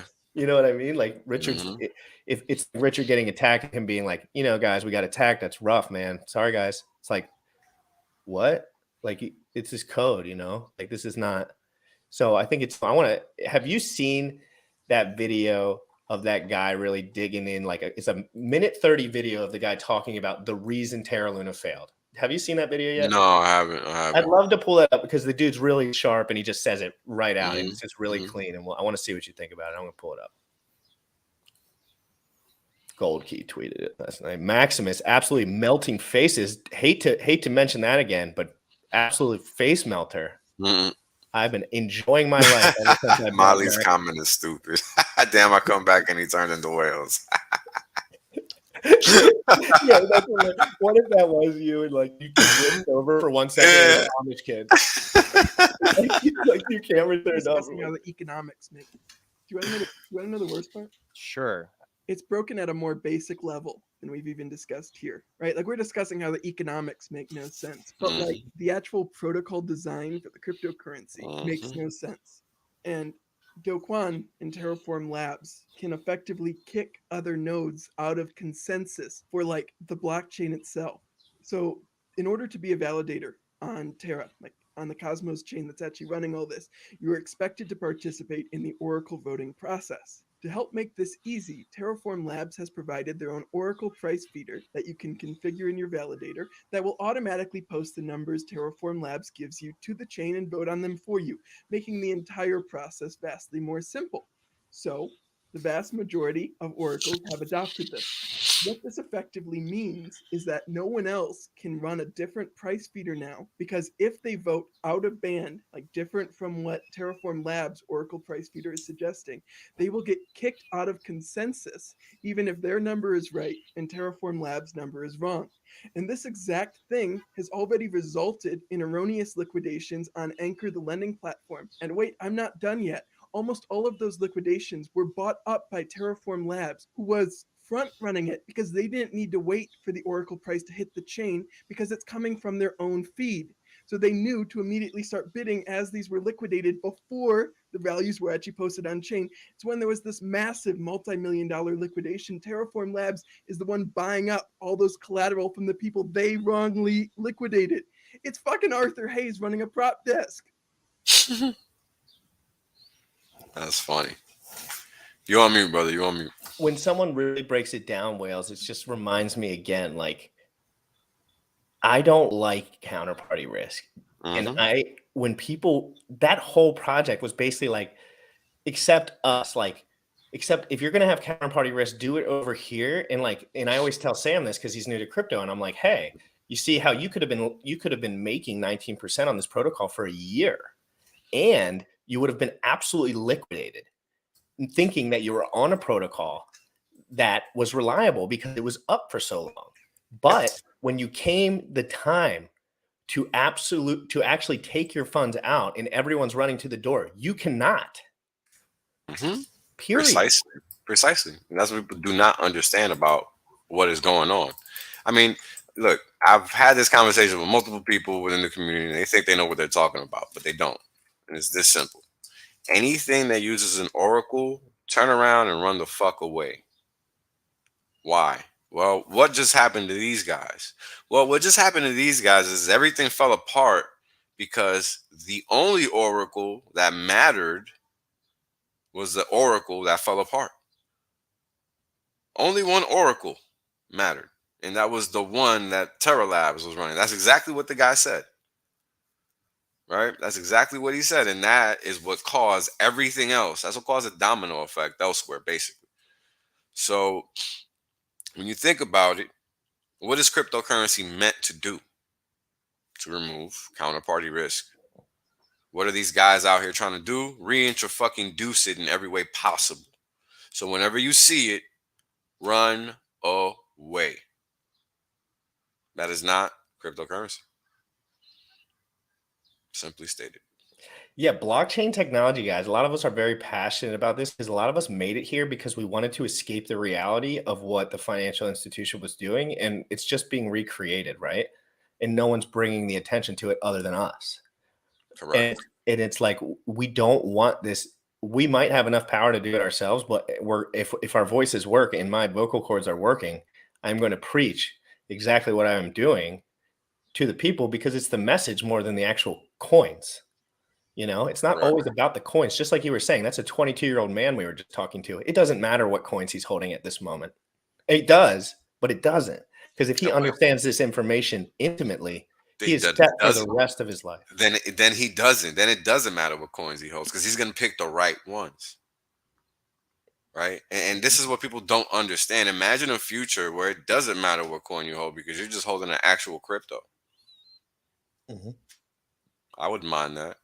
And here we are. We got Hedron, we got Hex, we got Maxi, and we got why am I forgetting one? Hedron, Maxi, Hex. Oh, that's it. Doge, whatever's, and like free shit. Nah, that shit don't count, bro. That's a fucking. And I don't like having that. People ask me to have those guys on my show, and they email me all the time. And to be honest, for my reputation's sake, I do not like to have stuff like that on here because I don't want to deal with any bullshit. And I know that shit's full of bullshit. So I don't feel like dealing with it. Right. I don't want to have to warn people about stuff that I'm not doing myself. Precisely. Let me tell you something. When Hex was taking the dip back in, October, November, that everybody was all fucking dying and all this bullshit. People were harassing me about why I wasn't talking about other coins. And I'm like, it's a pretty easy answer, bro. The objective here is to build wealth. Not to be out here fucking pissing in one field and then going to another field to piss elsewhere. That's not how people are going to find financial freedom. That's how they're going to get fucking wrecked. Because what are they going to do? They're going to fucking go from one trade because they're going to have liquid whatever coin that's good, which at that time was Hex. They're going to have it liquid. They're going to see it going down however X many percent. And they're going to fucking swap it out. And then what happens? They think they're making a good trade. And when they try to come back into X, guess what? They're too late. And they can't even recover their position. There's very few people that actually make money trying to trade around Hex. Very few people. So you got to really understand what you're doing and be diligent with your process, right? Because it's really not just a free-for-all.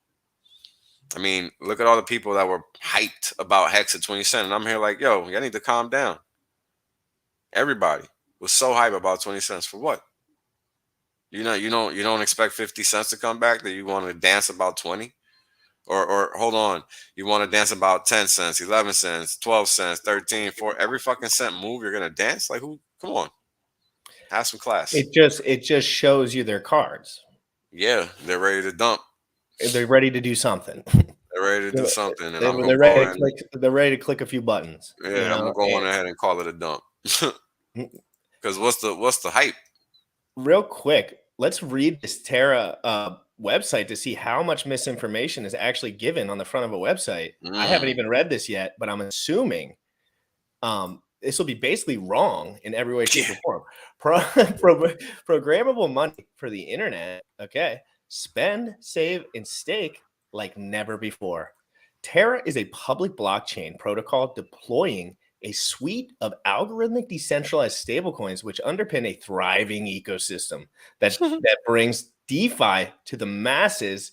Guys, a thriving ecosystem, algorithmic, decentralized, selling all their Bitcoin from companies within their own protocol and arbing themselves. Guys, decentralized algorithmic stablecoins on Terra Luna, 63 cents yesterday. 63 cents for UST at the bottom. What a absolute nightmare. And I'm seeing it and covering it live. And the only reason I'm excited about it is because it's something that's happening, but I'm absolutely distraught for all the men that were led astray once again. And women. And women, I'm sorry. And women to the slaughterhouse. That's exactly what it was.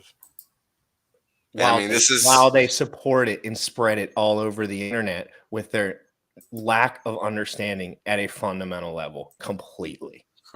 And this is why we talk about the difference between an actual cryptocurrency and something that is portraying to be a cryptocurrency, right? I mean, this is a perfect example.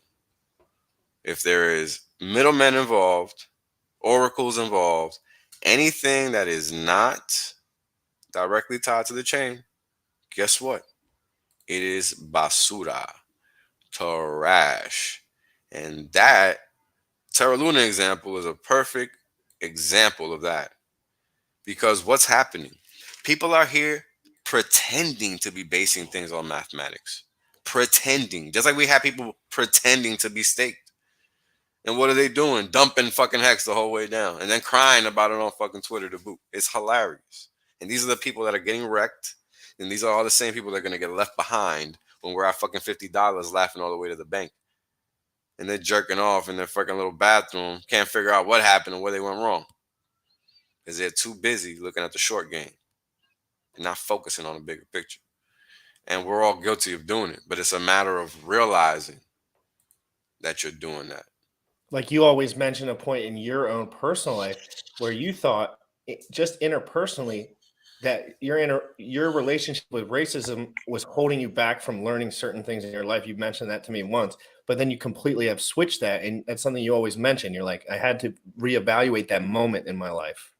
That's right. So I could move forward for myself. Yeah. For whatever that is. Yeah, whatever it is, it doesn't matter, right? And this is why I feel like no matter what we're talking about, the conversations are always topical, right? Because every decision that you make, whether it's in crypto or going to the store or whatever, the car you pick, like the process should be the same. It really should be. Should be thoughtful, diligent, and doing your research so that you're not buying into some trash.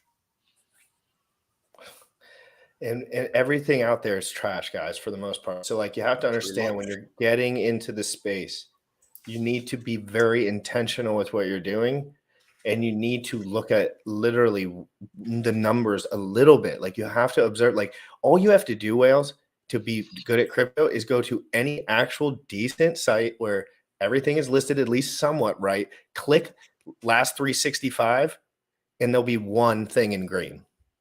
Mm-hmm. Literally one. Literally. And that one thing people will ignore till the end of time because they are absolutely so blinded by other people's words that know nothing what they're talking about. And it's so sickening to me in general to see something so blatant, and for the average guy making money on the internet with crypto, like Ben Cohen, Pompoliano, you know, all those guys, they're absolute phonies. They're 100% absolute phonies. They are smart men. And if they're anything like us, which they probably were at some point in their life until they sold out, they realize that they are just Even Pomp posted that fucking ridiculous, oh, Bitcoin is trending right now as it dumps 30. What a moron. Anything to get some clicks, anything to make sure his brand doesn't go down the tubes because he's relying on the backbone of Satoshi, who doesn't exist, or, you know, exists, but whatever. Well, think about it. You literally just, I mean, I never even thought of this. You're right. It's a whole bunch of people that are reliant on an idea that they don't even espouse or portray or principle in any which way, or house in any which way, or even try to relay in any which way. Like they don't, you know, they don't do any actual cryptocurrency, anything. I mean, we got guys calling us scammers and girls calling us scammers, and they don't even understand what a blockchain is. They don't even know what Bitcoin is. They don't even know what Ethereum is. And Bitcoin is actually, like, if anything's a safe haven as far as, like, we're not talking about price appreciation anymore. Let's get off that topic if we're talking about Bitcoin, because that's not happening. But you know what I mean? But I mean, just a rich ass dude that's just like, you know, allocating to Bitcoin for some of the transactional benefits, although slow and as malarkey. As I was talking to Tangent, there are some, if there was a pros and cons list, it seems like there are some pros to using the Lightning Network, but price appreciation, not one of them. Not one of them. I mean, it's not a feature there. But Right. why is that, right? That's why it's important to understand the why, right? This is what separates the winners from the losers, because it's very easy to follow everybody else. It's not easy to stand alone. You know, on Wall Street, people get fired for losing unconventionally. They don't get fired for losing like everybody else. They'll even get fired for winning unconventionally. So what that means is funny. That's funny. Yeah, exactly. Because I've never been in the world of that. Mm-hmm. I've never been in the business world at all, other than solo. Right, but imagine that. Imagine, I mean, your IP is essentially censored on Wall Street. This is why I could not continue to be on the buy side. For what? I can't actually conduct due diligence, provide alpha, and see it executed. Or you'll be isolated and ripped. Or that. Yeah, it's just like, why do these YouTube guys sell out? Because they're being paid to do so. Someone is. There's another man, and you go up to him and you say, "Hey, Daddy, what do I have to do today?" And he says, "Hey, buddy, I need you to do this, that, and the other, or you're not eating this week." And he says, "Okay, sounds good." But eating in New York, it's different because people are sold this whole thing that they're supposed to have lots of goods and everything's overinflating. And they must have nice shoes. And it's like the rich, and then you see the rich guys in the area, and they're hiding in their houses in sweatsuits, probably because they're like, "This is ridiculous." Not doing anything with all of that. You're not. Yeah. Right. And that's why when we talk about all this wealth that we're all going to fall into, I mean, you know, we're a bunch of regular people, you know, and the conversation is around how do we make our lives better, not individually, but collectively, because unfortunately we do not win alone. We win together.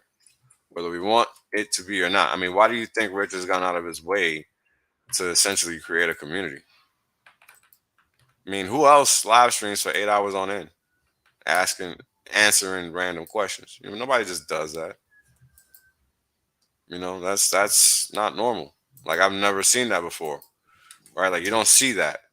Like a person that's just out here giving away alpha like that because he doesn't. You know, it's whatever to him, And the fact right? that he cut through to you is awesome sign too, because like, let's be honest, I'm sure your initial thoughts of Richard Hart were skeptical ones because of your background. I think intuitively you would have had to have like an initial like, what is this? Sure, But you heard sure, facts in detail. correct.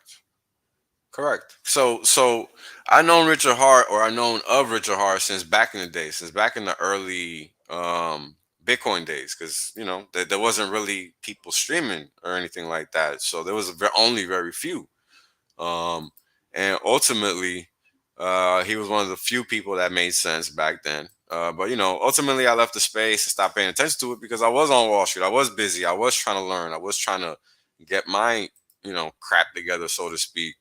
And you know, it's a process when you don't have the time to know and learn everything. But it is what it is, and this is how you progress through life. It's by trying to walk through this labyrinth, and it's easier when you got guidance than when you don't. And you know, it's easy for me to say that now, but I didn't realize when I needed to realize it. Like I would be so far ahead of the game, right? If I was capable of opening my ears up and shutting my mouth up sooner than later. And that's an important lesson for anybody of any age that is not successful or on their way to finding it. Because when you're on your way, you know you're on your way. Yep, you do. Life just constantly improves. It's rapid. Constantly It's improves. so much more rapid than if anyone who has poor life experience or like any setbacks, like major setbacks, it's so rapid comparatively that your life is no longer distinguishable mentally and physically from your old life. Yeah, Even it's a if the whole material new things around you are the same. Yeah, it's a whole new perspective. I mean, is what changes, right? I think your perspective on things change, how you react to things change, and that's what gives you that power, right? I mean, you know, who's gonna react to a person that every time something negative happens, they're just flipping out, panicking, not having a clue, just all over the place, you know? Imagine leading a war with that man in front of you. Yeah, you're gonna die in 2.5 seconds, and you know, that's not success, right? So if you're listening to somebody that isn't making sense and they're just talking out of the hip, and I mean, Richard doesn't never did that, and that's what stood out to me to the point that even when I saw him back in the day, 2017, 2018, whenever, um, I hadn't seen him in 5, 6 years by the time I saw him again, and I still remembered him enough to be like, hold on, I remember this guy. Let me leave it on for a little bit, see what this hex.com is about. Because at the time, I wasn't looking for nothing cryptocurrency related. I was just looking to learn about, you know, domain name related stuff because that's what I was learning at the time. So it just happened. And that's what's cool about it. It kind of just happened. And it was the best thing that just happened. But this is why you got to keep an open mind. Because if I wouldn't have had an open mind, I wouldn't have been like, oh, I remember this guy. Let me see what he's up to. And B, I wouldn't have given him the rat's ass about what he's up to. Because I was just learning at the time. I didn't have to care about what he was up to. But I had the wherewithal to open my mind sufficiently enough to be like, let me see what this guy's up to. Because I was already looking for that crypto trade. I didn't think I was going to find it in hex.com. See? But look at us now. We're all here now. Just doing our time, educating others and onboarding people correctly so that they understand actually what's going on. Because otherwise, you know, they're just going to be flying in the dark, unfortunately. And that's what we don't want people doing. Imagine all the people that sold their hex and are going to regret it in the future. There's going to be lots of those people. Regret is a very calming, nice word for reflection. But we're talking about desperate men wishing they had not gone with their emotions rather than focusing on what's in front of them, because I can tell you exactly a lot about those men's lives. Of course, if they're in a financial situation where they have plenty of money, but for the ones who FOMO'd out, ended stake way too early, totally wrecked themselves and didn't restake, you're going to see people that hate Hex for the rest of time with vigorous anger if they do not buy back in very shortly. Just because of that? Because 1100% happens quick in Hex world. A month. When I was my first month in Hex, there was 1100% pump. Literally, from 2 cents to 2 cents to 56 within, like, me even realizing what was going on. Wow. And I was just like, God, I was onboarding like crazy. Like, I was freaking out, like way too early, but still getting people involved, learning. Right. $20 super chat. Davis, thank you so much. Great content and advice from GRC and Wales. That's what we do here. All I want to do is provide you with something that is enjoyable and valuable to listen to, so I can actually feel like I'm doing something properly, and I can continue forward with being like a crypto analyst and just learning about this shit, because really, I just love learning about this shit, man. It's really fun. It is. Once you realize the power you have, because this stuff is really not hard. All you really got to do is put in a little bit of work and your life changes instantly.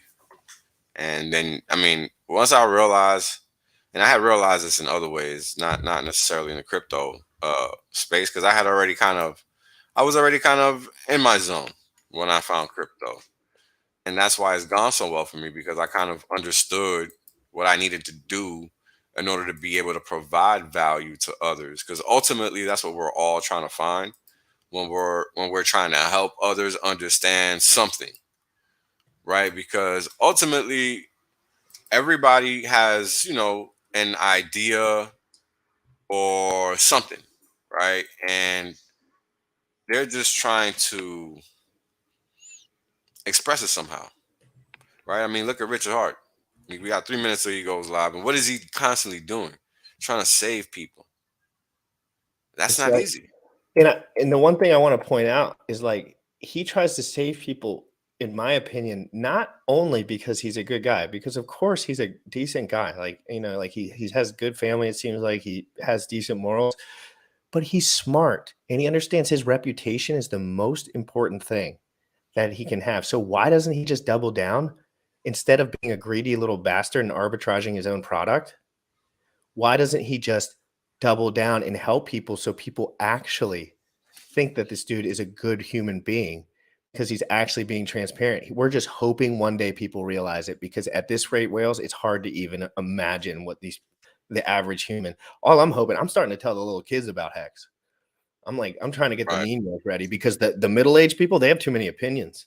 I can better tell it to a 6 guy. I'm like, this is great, and the guy's really nice, and they're like, okay. You tell anyone else, and they're like, I'm going to 401k. It's like, okay, you didn't even look into that. It's like, it's so silly. It's like, at least trust somebody who's successful, or at least, being confident in what they're saying. You know what's funny? I'll tell you something about that trust somebody that's successful thing, because what's dangerous about that is that none of us are successful guys. In a lot of ways, I'm very unsuccessful. And that unsuccessfulness is what's allowed me to learn all these lessons that I'm able to now share with you guys, that you guys are seeing is, reality. It's reality, because when I say something, it ends up happening. And it's not because I can see the future. It's because once you understand the outcomes and the parameters that set up that outcome, or those potential outcomes, well, you can speak in a probabilistic sense where, yeah, this is probably going to happen because A, B, C, D. And you'll probably be right. I'm not the only person that does this. It's just I'm the only person that you probably hear doing it, because everybody else is really, hell bent on speaking in absolutes for whatever reason. And that's just not reality, right? Like, you're going to wake up and pump iron every day, but you don't know how that's going to go, per se. Right. It's true. It's like, I could tear my bicep or something. Or you're going to have the best workout ever a fucking month straight, every day, successively. Like, you just don't know. Yo, I've had... Oh, it's time. I'm sorry. No. It's time. Guys, the stream, I posted it at the bottom. I want you to go directly to the stream and say, GRC sent us with the biceps. I want biceps all over that chat. Remind him that he should be working out without his rollie on because it could get a scratch on it. Guys, go to the RH chat. Let's support him. He's our guy. Let's be honest. He's a nice dude. He's crazy. We love him. Let's hope he doesn't say anything about his Peter. And RH, if you're listening to this, thank you so much for the information that you've given me over the last 2 years. It's absolutely changed my life. Guys, go to there, smash the biceps, hit the subscribe. Great to see everyone. This has been an absolutely fantastic day, guys. I will talk to you very, very soon. Young folks, you tripping on them motherfucker. Richard Hart. Richard Hart. Bought my hex from the fucking start. Point one every day we mark.